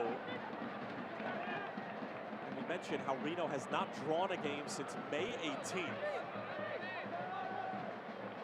And Devin, a colleague of ours, Mr. Sam Stockley, he's one that's always said, in the long run, drawing games doesn't really do you any good. It's better to just go for the 3 points because in the end, it'll serve you well. You could make the case that it has served Reno well. Definitely in one of those positions to be in the home playoff spot, of course. Mathematically, that hasn't solidified in the Western Conference, so be hard-pressed to bet against either Fresno or Reno being in the number 2 and 3 spots come playoff time. For both of these coaches right now, Troy Lesane and Ian Russell, all they're looking for is positive play. Yes, they are 100% looking for 3 points and quality of results. More so the consistency of it going forward, where they don't want to drop games and they don't want to squeak by either. They don't want to go out and win a game 1-0, win 2-1, and you start conceding in awkward areas. Talked about Troy Lesane wanting to reassure themselves defensively when it came to set pieces. That's something to look to work on. I've been impressed by that so far tonight. And for the shape of the midfield of Ian Russell, you saw the movement in the opening 45 minutes where it was good for about 10, bad for 20, and then final 10, 15, much better again. They need to be more consistent in that area. Moar. Little backdoor pass, great ball, here's Wehan! But it's offside. Oh, goodness. The eye contact, the synergy, the synchronization between Wehan and Moar was nothing short of sensational, but it was short of timing. Just keep your eye on Brent Richards and Galindo. Moar goes just a bit early in terms of when he's playing this. And this is unfortunate for Chris Wehan on the left-hand side, who starts his run early as well. It's a good line from Reno. It's not a bad line whatsoever, and the bigger thing is there's a step. You've got your back line that's already situated itself in a positive fashion, but more importantly, your outside backs and your center backs are on the same page, so when one is off, they have the self-recognition to get up and get flat to make sure that if a player pushes himself forward, they are in an offside position. If you're the defender of Brent Richards and you're that close to goal and you see the attacker making that backdoor run, is it even worth it to follow them? Because at that point you're beaten and they're in on goal. Wouldn't you rather just take the step forward and make sure that they're offside? It's all about the chemistry that you have with the 3 guys in front of you. And I say in front of you because you've got your back turned and you're looking at Galindo, Clementa, and Duke Lacroix standing right in front of you on the shape of the back line. If you see that they're flat, they're going to understand that you're the back post run. You've probably got the most depth, and you've got the best view of the play going on in front of you.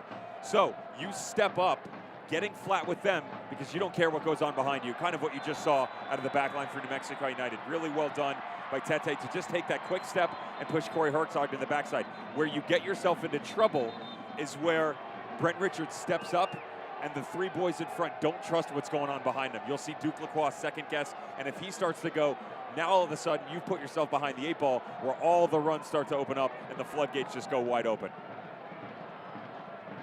Well, people always tend to think that it's the attacking third and the offensive piece of the game that requires so much timing, but just as much on the defensive side of the ball as well.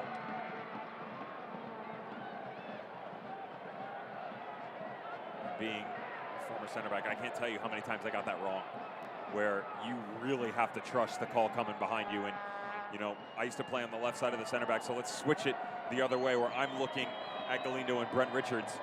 I got to trust Duke Lacroix giving me the call behind me, and sometimes when maybe you think there's not enough athleticism there for it to happen, you second guess things and you want to take it into your own hands. That's usually when things break down. No matter how good as an individual you can be, the collective effort usually suits the team much better. Watch out, terrible turnover. It's Herzog 1v1 with Mizell. Mizell makes the save.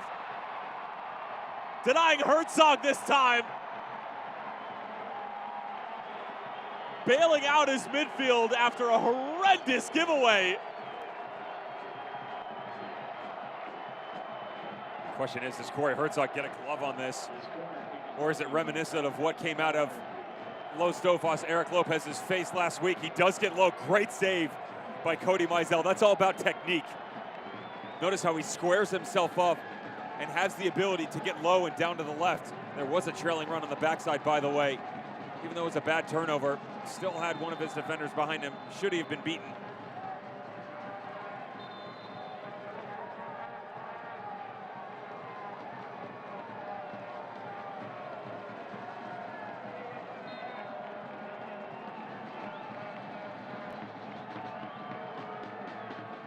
All whipped in, good header for Richards, and it's in for Reno again!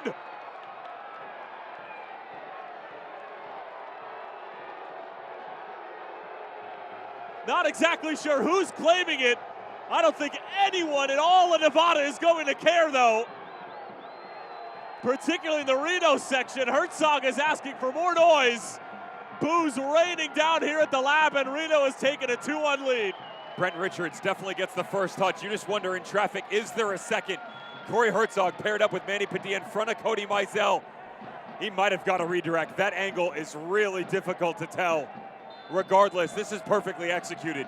You let one of your bigger bodies and Brent Richards standing just around 6 foot and their movement away from the goal. United chasing one of the white jerseys away, and they forget about the fact that one of the most prolific strikers in all the USL Championship of 2019 is sitting right in front of their own goal. The touch does not matter because it still causes confusion and clouds the vision abilities by Cody Mizell. Well, it's Manny Padilla who is also in the mix with Corey Herzog, so we'll see how it's going to be ruled. If it is Herzog's, it's his 16th of the season, his second of the night. Looked like Calvillo was in the middle of the celebration as well. We'll wait for the official ruling. Here comes Reno again, through for Herzog. He's onside, and Corey Herzog finishes it off. And Reno have taken a 3-1 lead just like that in one of the more difficult places to play in all the USL Championship. The ball belongs to Herzog, and right now, the night belongs to Herzog.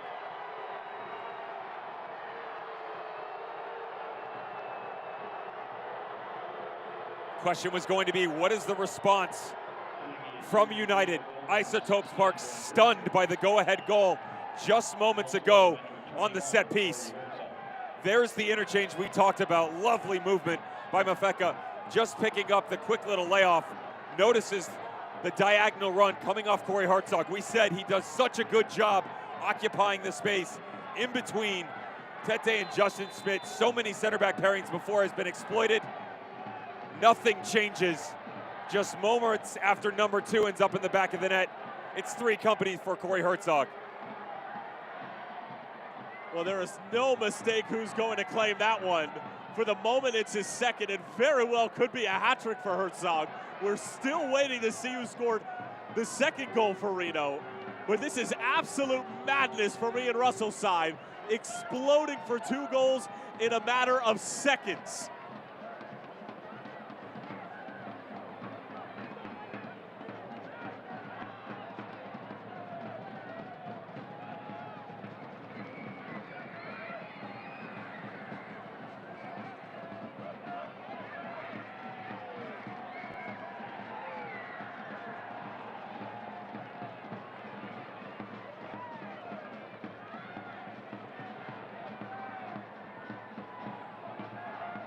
So we have some conflicting information on the second goal, so we'll hold off to see if we can get some sort of consistency on that end.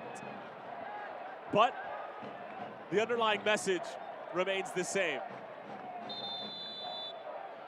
So now we do have some consistency. It is going to be Brent Richards who gets credit for the goal in the 54th, and of course Corey Herzog who gets credit for the one in the 55th, give an outstanding assist to Linda Mafeka as well. And now Kavan Freda will come onto the scene. And he'll replace David Estrada. And you have to imagine Troy Lesane was going to wait for that substitution, but with 2 goals from Reno in a matter of a minute, has to bring him on. All substitutions are brought to you by REDW, CPA, and advisors. There's no substitution for integrity.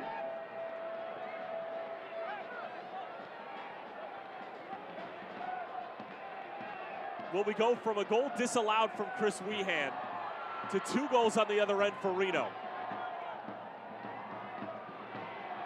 And right now it's Reno level with Fresno on points for second place in the Western Conference. And it very well could mean that New Mexico United, by the end of the weekend, could be on the outside looking into the playoff picture. Just another day in the Western Conference.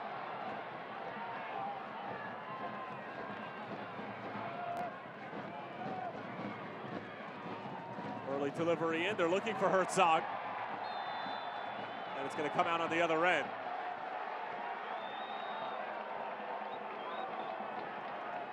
Shouldn't be any surprise that Herzog, of course, was trying to claim the second one, being the prolific goal scorer that he is.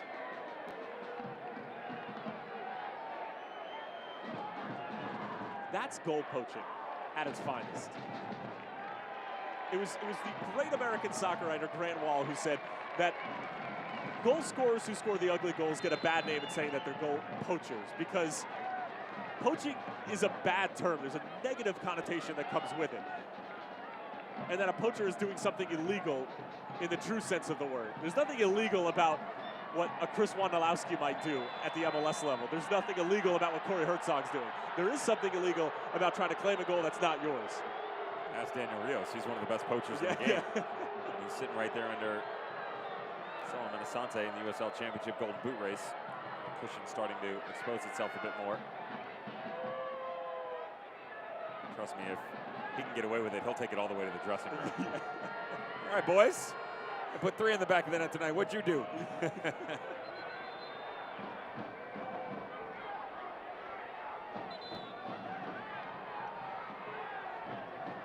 So where do we go from here?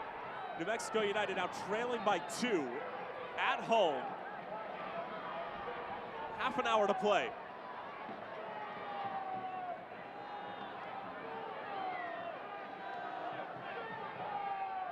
Here's Calvillo. And even after the 2 goals, Reno still going right at this New Mexico back line. The visitors are just oozing with confidence now, though.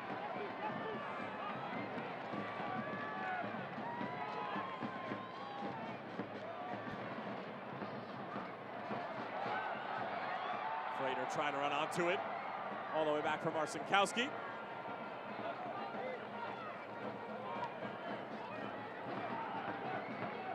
Lacroix.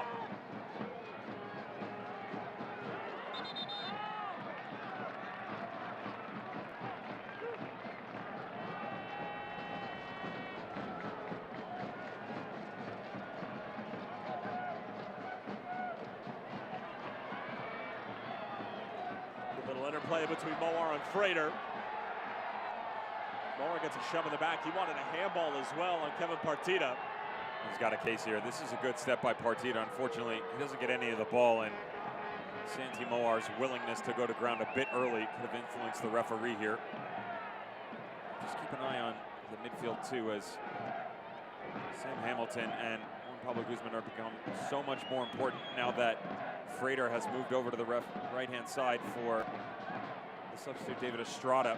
Manny Padilla and even Sampson will start to take more chances as well. And this is a common look you'll see out of United, where one of your midfielders, Juan Pablo, will step out to an outside back position. He's very good at it. The question then becomes is when it breaks down, can they recover quick enough? You're starting to hit that area where it's not going to matter down by 2. There's Weehan, offside again.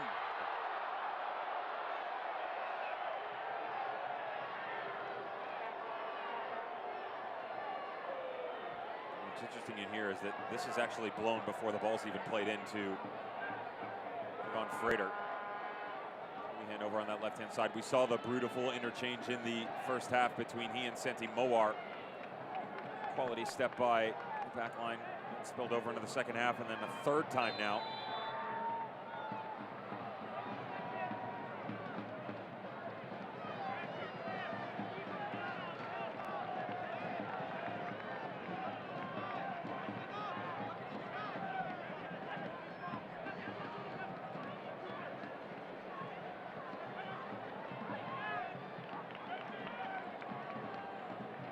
from Sandoval to get out of pressure and find Ethan Sampson, who's just got acres of space to work with. Moar back for Sampson. Thought about hitting it, we'll just let it trickle out for a corner. One of the bigger concerns you're going to have here is that when Devin Sandoval steps back in and the ball makes its way all the way down into the far channel, you've got Sam Hamilton coming to the near post, and you've got Ethan Sampson, who had tucked himself inside. That's a holding midfielder and an outside back as your only two runs into the box. Chris Weehan's got to find a way to get more involved in those situations.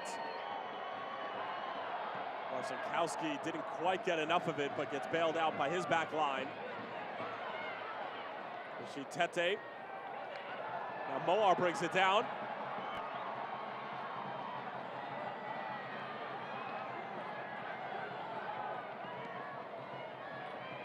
Frater.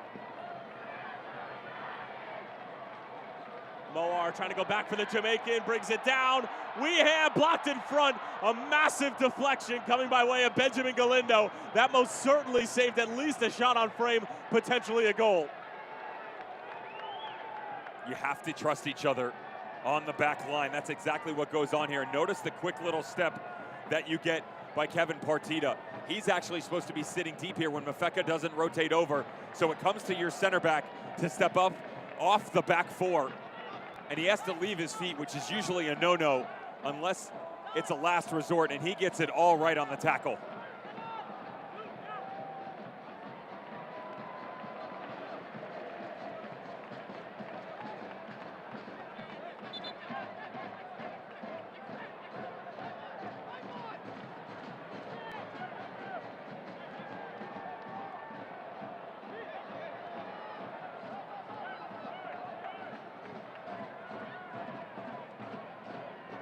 Consistent message from Troy Lesesne in our conversations with him, Devin, was getting back to the ethos of the side and working hard, that blue-collar mentality. I don't think tonight has been a lack of effort. I think it's just been a couple of mental lapses. That's been the curse, pun intended, that they've dealt with for the latter portion of this season, where they go toe-to-toe with the team for 75, 80, even sometimes in upwards of 90 minutes of a game. But it's cruel how it can come back and just nick you in a second of a match. You do everything so correct, and then just like that, things turn against you. It's the way of the Warrior, if you will, for Reno 1868 tonight, as Haji will take a seat. A pretty good shift for himself, and number 23, Sam Galito, will step in. 23-year-old from England. Actually attended University of New Mexico, was a Lobo from 2014 to 2017. Moved to the United States at 9 years old. After his dad's job brought him to America. Actually came up through the Real Salt Lake Academy, but before that was part of the Scottsdale Blackhawks, which is now a part of the Phoenix Rising Youth Academy. Weehan. Taken down from behind, it'll be a free kick for New Mexico. Chris Weehan going toe-to-toe with, it looks like, Benjamin Galindo. Weehan was not happy that Galindo kicked the ball at him as he was down. Matthew Franz restoring order.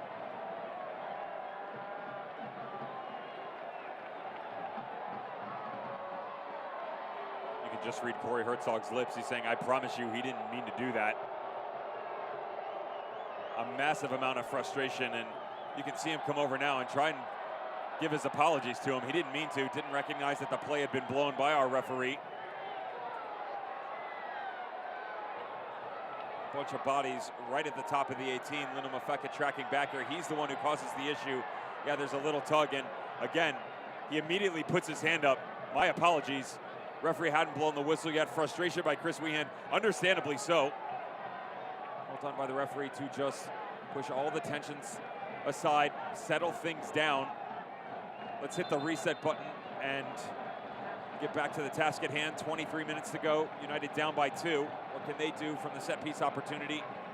Some pretty talented individuals who will have a say at this. Santi Moar, Weehan right where it's sitting. You could put a righty or a left footer on it. Either delight would suit your fancy right now. Who do you want on it? trying to see exactly how many goalkeepers going to put into the wall. You would imagine it's got to be 5 in this situation, at least. And you can see you just have to account for the other runners as well. I like a left foot better, but the way that these boys strike the ball, how can you take it out of the hands of Santi Moar, one of the better set-piece magicians in all the USL Championship?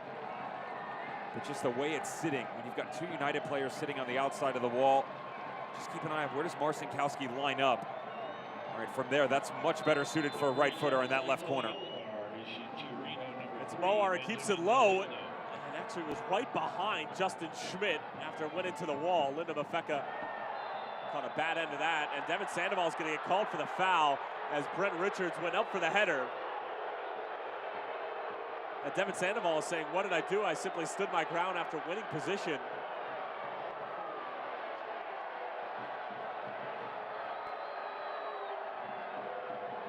This is always one of the more interesting ones coming out of a referee, where when you go into a 50-50 ball and someone's leaving their feet, I don't have a problem with that at all. Devin Sandoval, you can see his momentum just stopping at the tail end of it, which is probably what got him in trouble, to be honest. Worst part is here is he didn't have to. That ball would have ended up over the sideline. They could have gotten a throw out of it. People are angry with Brent Richards. He's just going after the ball, trying to win a challenge. One of the bigger concerns, if you're a United fan, is the fact that your team has fallen behind quite a few times this year. They've only been able to salvage points 5 times out of it. We're going to stick on the positive side of things. There are 2 wins, 2-1 and a 5-1. Those were early on. Since then, 3 draws in an area that, look, you want to become battle-tested and see what you're made of. Down 2 with 20 minutes to play. You've got to dig down deep and go search for 3 points here. Kosovsky, great hold-up play, gets around Sandoval.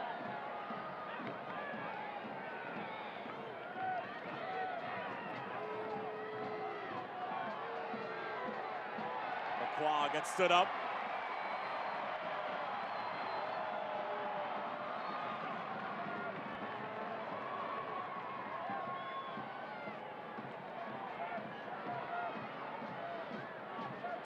Remaining. Corey Herzog a brace, Brent Richards with a bit of a controversial goal in terms of who claimed it, but Reno will take anything that they can get. 3-1 lead for the visitors after both sides went into the locker room with a point apiece at 1-1.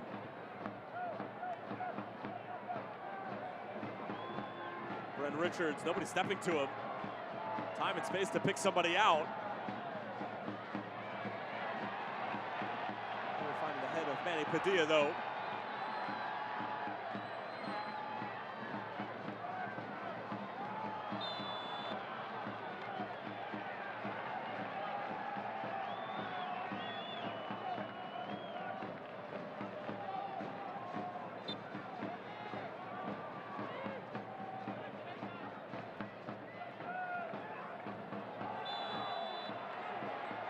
Kick to New Mexico. Some updates from around the Western Conference. Both games about a half an hour in. Los Dos in San Antonio 1-1. T2 with a 2-0 lead over Tacoma. Boy, do they need that win. As Cameron Knowles' side.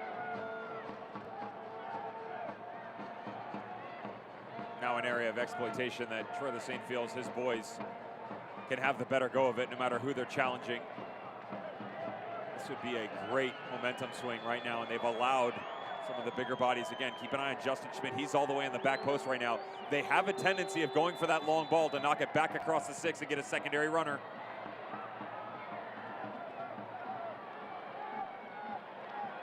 Moar going right at Herzog. Now we'll just clip one in.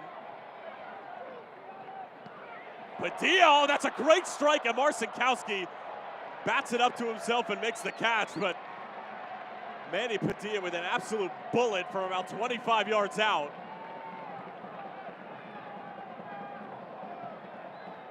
You get an idea why Houston Dynamo drafted this kid, and then, though he spent most of his time with RGV, the former San Francisco man, Just donning his efforts from about 35 yards out.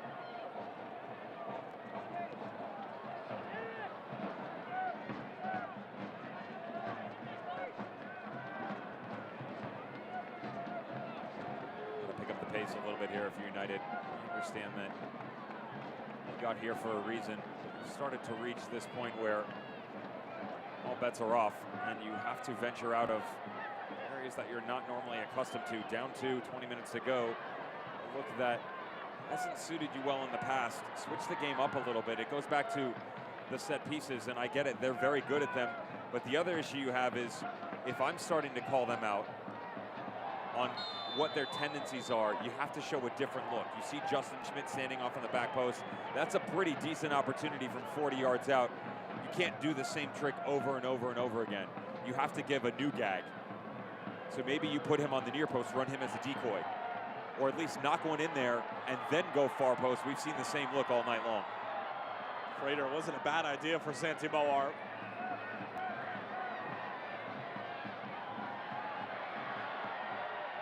Here comes the Jamaican again. 1v1 with Bren Richards. Great little matchup. Frater cuts it back again, still with it. They're calling for a card for simulation. I don't know if it's going to get to that point.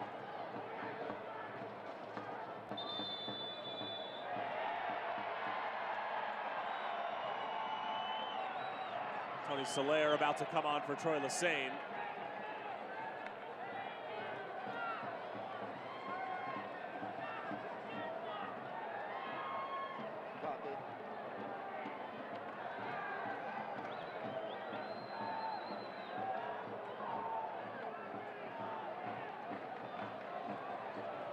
Substitution brought to you by REDW. Entering the game for New Mexico United. Definitely one of the most physically imposing players in the USL Championship. On Frater, and well done by Kevin Pardita to talk himself into that one.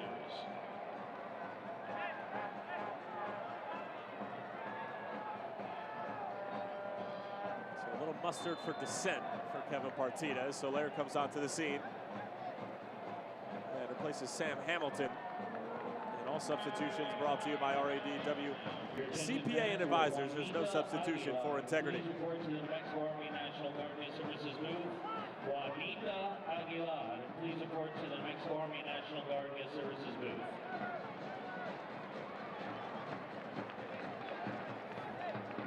How much has the absence of Josh Suggs impacted this game?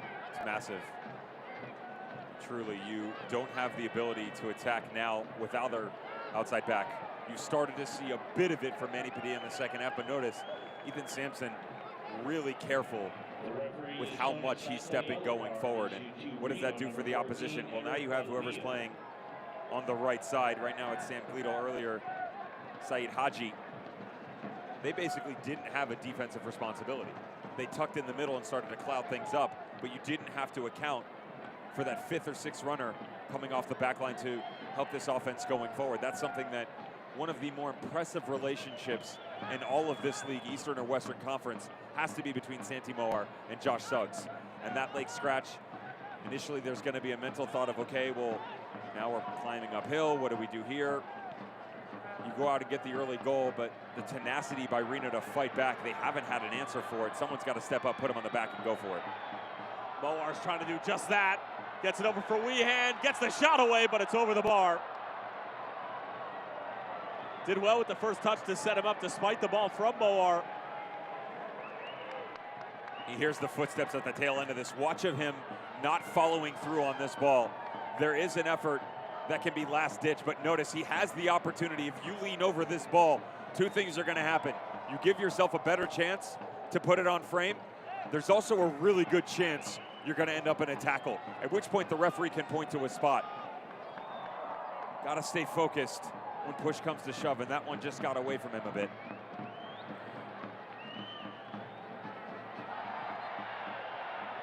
Frater wins the free kick. Head to the New Mexico United's Twitter page to vote on the Star Brothers Brewing Company Star of the Match. Twitter.com/New Mexico UTD.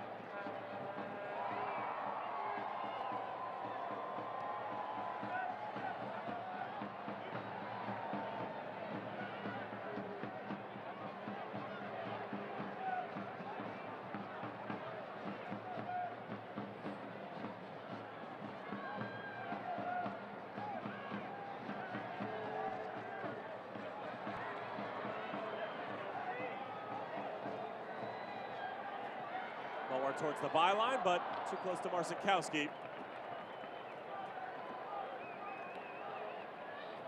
Fans head to the New Mexico United Twitter page to cast your vote for the star of the match, presented by Star Brothers. The star of the match will be announced at the end of second half stoppage time.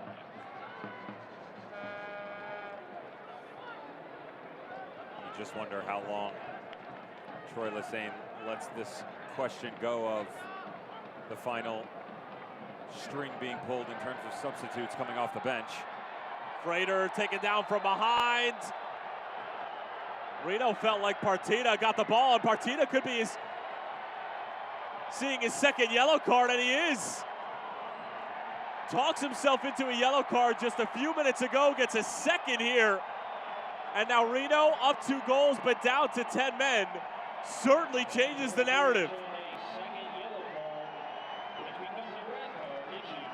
If you're a Reno fan, you are going to be upset. But this is the right decision, and here's why. This challenge comes from behind. It's immediately going to be ruled dangerous play when you come from directly behind a player. I have been in this exact situation where you come from behind, you go to ground, it's a great tackle, there's a touch on the ball. There is also a touch on the player. And just keep an eye here on the trailing foot. He's got a tug, it's in from behind. That's where he gets himself into trouble. It doesn't matter that you get a boatload of ball. The question that will be asked here is it enough for a second yellow? Some referees would have just blown the foul, given the advantage to New Mexico United, and called it a day. Our head referee choosing the opposite direction. Well, not only is there going to be a set-piece opportunity, a dangerous one at that, in close proximity to the goal of Marcinkowski, they'll play the final 10 minutes down to 10 men. The red card brought to you by Seitel. And things just got a little bit more interesting. Weehan's free kick straight into the wall.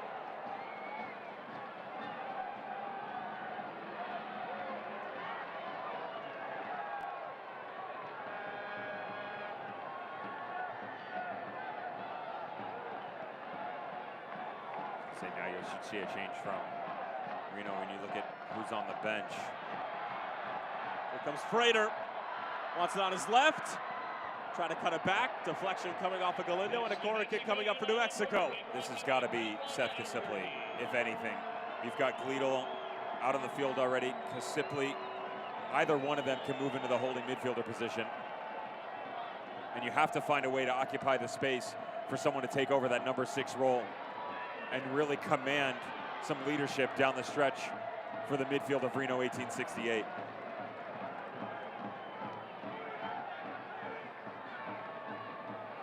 Back for Moar, all sorts of holes in Reno's defense. Moar, Frater takes over and loses it.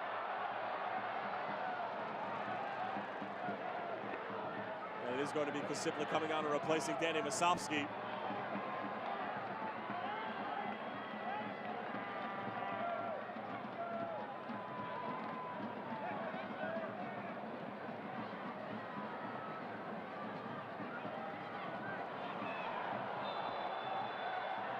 Foul committed by New Mexico and Santi Moar. Brent Richards wanting retribution for their fallen comrade and Kevin Partita, and they are going to get a card here for Moar. He's shown mustard in the 83rd, and that yellow card brought to you by Seitel. New Mexico United number 11, Santi Moar.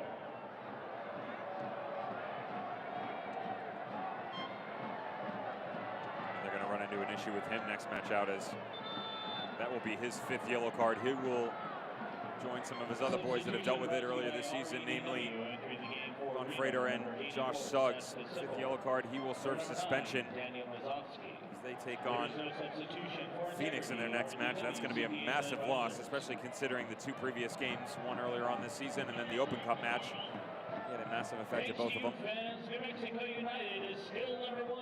This is the right change by Ian Russell, one of the more impressive tacticians in the USL Championship in terms of overall philosophy changing come the second 45 minutes. Unfortunately, he's doing it with 10 men.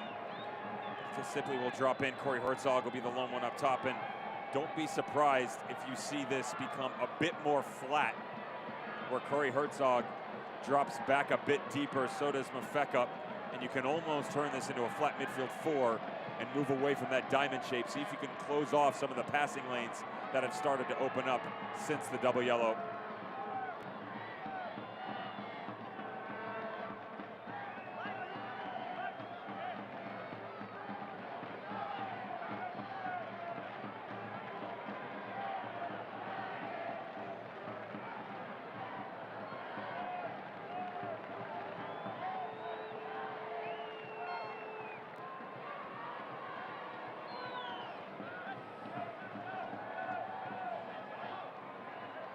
Schmidt for Manny Padilla.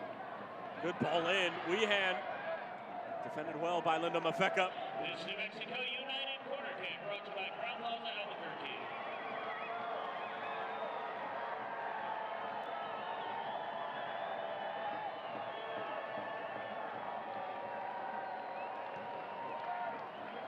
Weehan, Padilla's header. Looked like it was punched away by Marcinkowski. And indeed it was. We'll do it one more time.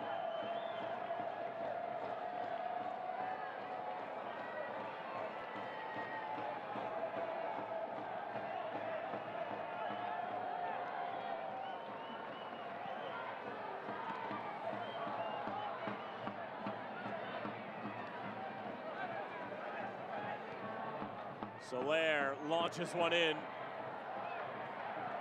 Richards wins the header but concedes another corner.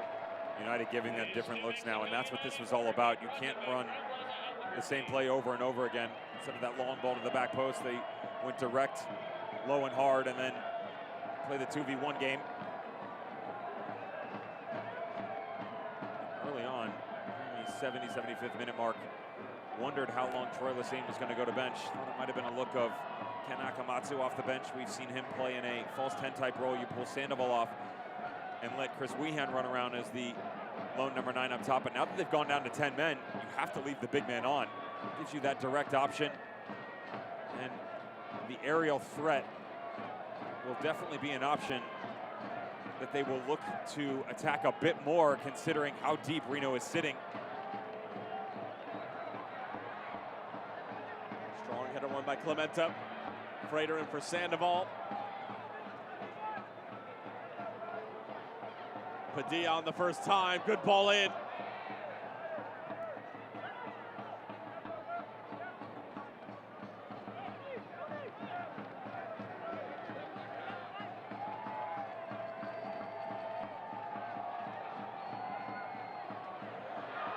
Juan Pablo Guzman did not judge that bounce particularly well, but that's because it took a deflection.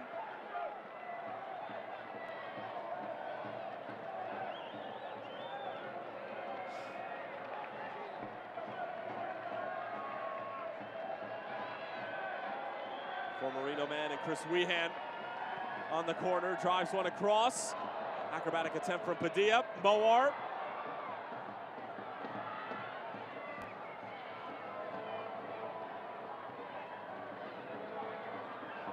Moar take it down. Referee says play on. Freighter at the byline. Wins another corner. This can still be a card for the challenge put in on the far side. And it looks like that's exactly what Matt Franz wants to address.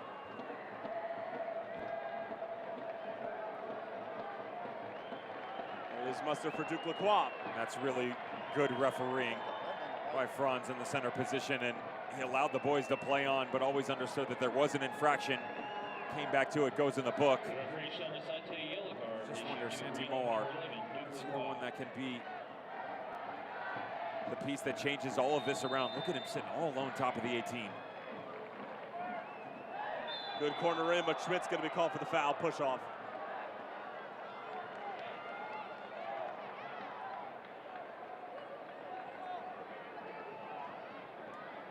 Well, this desperate sense of urgency from New Mexico United certainly hasn't gone unnoticed, but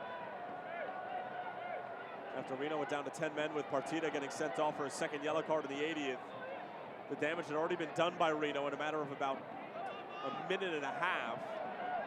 Goals from Brent Richards and Corey Herzog.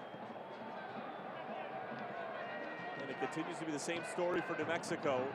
Playing hard, playing well, but a couple of mental lapses being their ultimate demise.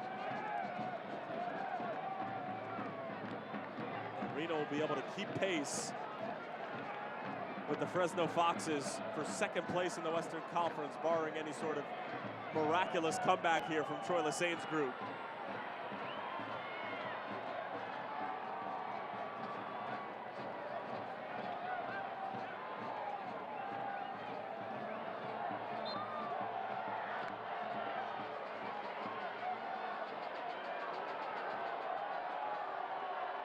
There's a bit of gamesmanship here by Corey Herzog, who takes a little throwdown and show a sportsmanship by Frater. A little grin by Herzog as he looked back. What a year he has had. 2 more goals tonight, pushing his total to 16 on the year. That is impressive. The Pennsylvania native. Former Penn State standout who drafted by the Red Bulls way back when. It seems like he's had a million stops, and he found a home. Pittsburgh Riverhounds, and things changed at St. Louis, but now back to the winning ways. Sandoval puts the brakes on, waiting for the cavalry to arrive.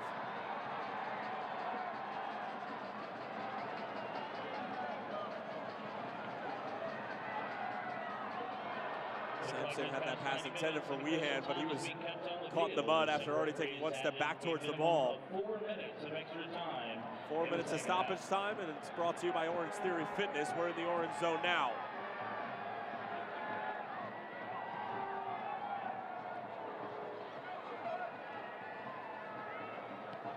Padilla. Just be a thrown for New Mexico. Talked about how Troy Lessane's side will be taking on Phoenix Rising in their next matchup. Ian Russell and Reno 1868. They'll be home against the Monarchs, home against El Paso, at Vegas, and at Tulsa to wrap up the season.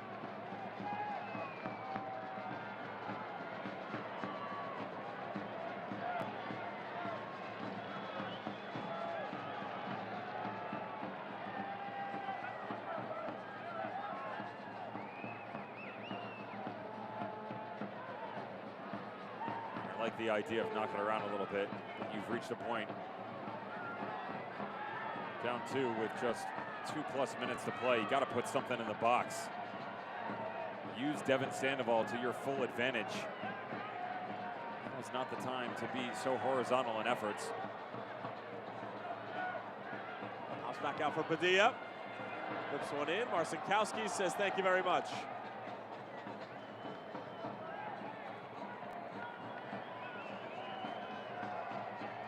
What an impressive performance from Reno after going down 1-0 in the first 7 minutes. In front of well over 8,000 or 9,000 here at the lab. Respond right before the stroke at halftime, even when they had already given New Mexico a couple of their best punches, including a miraculous save from Cody Mizell. They go into halftime 1-1. As Sandoval nods this back in, but Marcinkowski can see it wide. And then right out of the gate, it was a very open field. Weehan had a goal that was called back due to offside. And then minutes 53 and 55 belonged to Reno. Goal from Brent Richards, goal from Corey Herzog. And the wound was too large to sew up. And even despite Kevin Partita getting sent off for a second yellow in the 80th, New Mexico could not muster up that second goal that at least would put pressure on Reno in the final moments.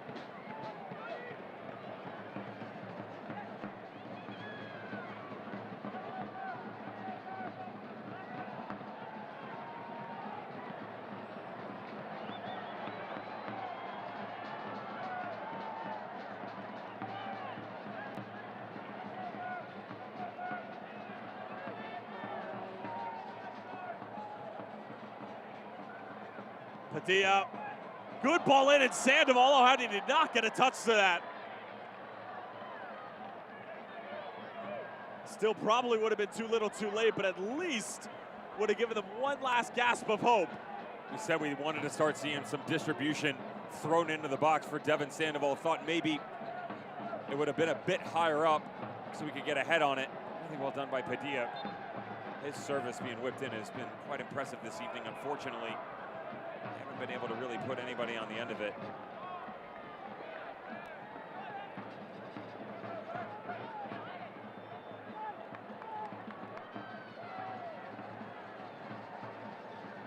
Santi Moar finding Frater at the edge of the area.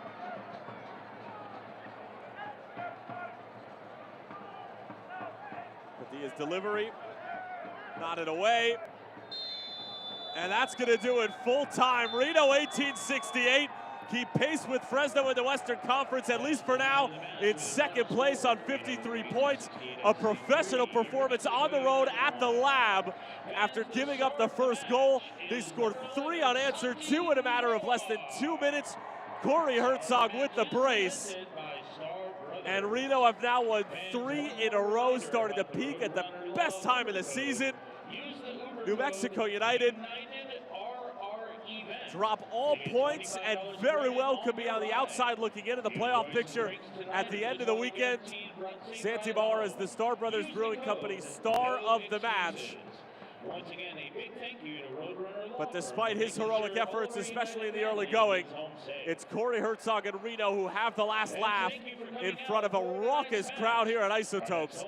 Devin, your thoughts? This is a statement victory for Reno 1868 FC. I'm not taking anything away from their win on the road at Austin Bold, but Austin Bold starting to struggle at home. You take a look back at their recent fixtures. This is their best win dating all the way back to probably May. You talked about how they hadn't drawn. Well, now they've gone on the road to one of the most difficult places to play in all the USL Championship and had an emphatic victory. You can thank that man right there. He bagged 16 on the night. Santi Moar got it started early, but Ian Russell would have a response for Hit Boys. He'd get 2 in the span of about 60 seconds in the second half. Reno 1868 looking for the number 2 spot in the Western Conference. Highlights and stats when we come back.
You search joke. 3 smart devices walk into a bar.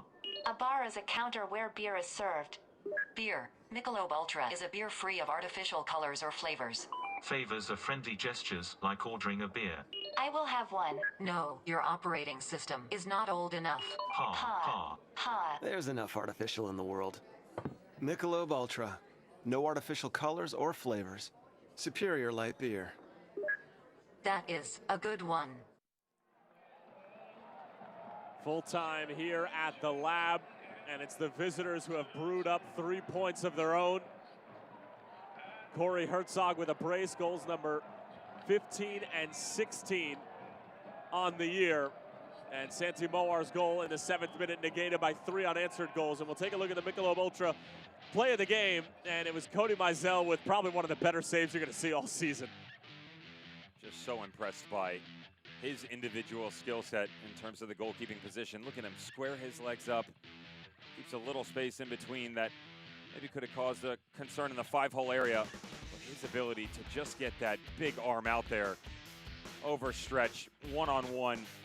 I said it, it's about 8 yards away from goal, 3 yards from the ball striker itself, and still finds a way to push it to the side. Beyond impressive from Cody Mizell. Well, we'll take a look at how the 90 minutes unfolded here at Isotopes in Albuquerque, and it was the home side who were firing on all cylinders in the opening moments. Santi Moar in the 7th minute able to bag his 11th goal of the season. and it was similar to the Herzog goal, just a second ball. And the first one starts out here in opening 10 minutes. Well done by Santi Moar, and it's a self-recognition, not just to bring this down, but understand that if he pumps for a second, he can get someone to bite on it. That someone was Kevin Partita. He gets caught flat-footed. Well done by Santi Moar, just putting it into the bottom corner. A lot of emotion. You know what it meant to the home fans. They get out in front, but they would drop their guard. And it would come in a really similar opportunity. Tyler netted it perfect. Wouldn't come, though, until after this save. Beautiful save by Cody Mizell. We showcased that before. Well done, just setting himself up. Great save to the back post, but they wouldn't stop. This 25-minute gap by the visitors was really impressive. Brent Richards, he would get on the score sheet, but not until he provided some beautiful distribution in the middle of the box. The midfield just lacking. Look at Sam Hamilton. He's sitting. Justin Schmidt had rotated back outside. He's frustrated. Even though a touch gets on this ball, somebody's got to step into the middle. Nobody does. It's 1-1. How does the second half look out? Well, it starts off not an impressive fashion. Terrible giveaway by Justin Schmidt. It's going to be 2-1, right? Dun-dun-dun. Cody Mizell. Pretty impressive by Cody Mizell. That's why he's one of your captains, by the way. Look at him. Makes himself big. He is in deep trouble in this situation. But much like before, he can check all the boxes. But this is what it would come from. Set piece opportunity off of that, and the momentum swing comes from Reno 1868. Beautiful set piece. Brent Richards crashing the party on the near post just to flick in. Sometimes you just want to put this on frame and see how it matriculates through. This ends up in the back of the net. He does get the goal. Comes off a beautiful distribution by Mafeka. We've heard that before. You'll hear it again. Quick little ball in, 1-2. Notice his ability to play off of Danny Muzovsky. Whether he meant to or not does not matter, because if Mafeka just takes it over, slides it through to Corey Herzog. He is not offside. Tucks this one in. 2 goals in a matter of minutes. They get out in front by 3-1. That's how we would finish. 2 assists on the night for Lindo Mafeka on a night where he was denied by Cody Mizell in emphatic fashion. And Kevin Partita would get sent off. That was his first yellow card. He gets talked into it, or he talks himself into it, rather. And then here's the second. And again, Reno's going to be incensed by this, but Devin, as you pointed out, and how most referees are interpreting the rule book now, is that even if you do get the ball from behind and you catch the player, it's a dangerous play. Does it warrant a yellow card? I think that there's a lot of people who would go back and forth on it, but Matthew Franz would not go back and forth on it. Partita obviously will mix the next game for Reno, and Santi Moar, more importantly, will miss the next game for New Mexico United against Phoenix Rising. Here's a look at the live standings. Of course, we have a couple of games going on at the moment between Los Dos and San Antonio, more specifically in the top 10 in the West. But of course, it's going to be Reno, who moves to 53 points, but more importantly, 16 wins on the season. So that means that they are going to be ahead of Fresno in the standings. Fresno going to be taking on Phoenix later on this weekend on Saturday night. Devin, I'm going to ask you this question. Who do you like in that game? I have to pick someone, huh? You do. Am I calling that game? You are. Yeah, I don't know. I'm like Kirk Herbstreit. I'm neutral. I have no ability to pick the winner. Sorry, guys. You're going to have to tune in and listen. Maybe I'll give a prediction before the match. There you go. Nailed All right, it. so Devin Kerr with the political answer. That is because he's running for mayor of USL Championship, if the position did exist. And speaking of positions, Reno just bettering theirs. 3 massive points at the lab. Ian Russell just flings it in the way of Troy Lesane. He's able to catch it, but New Mexico United catches the L. For our entire crew, my broadcast partner, Devin Kerr, Tyler Terrence saying so long for now. Reno 3, New Mexico United 1 is your final score. We'll talk to you soon, folks. This copyrighted telecast of the United Soccer League Championship cannot be retransmitted, rebroadcast, or reproduced without the expressed written consent of the United Soccer League Championship.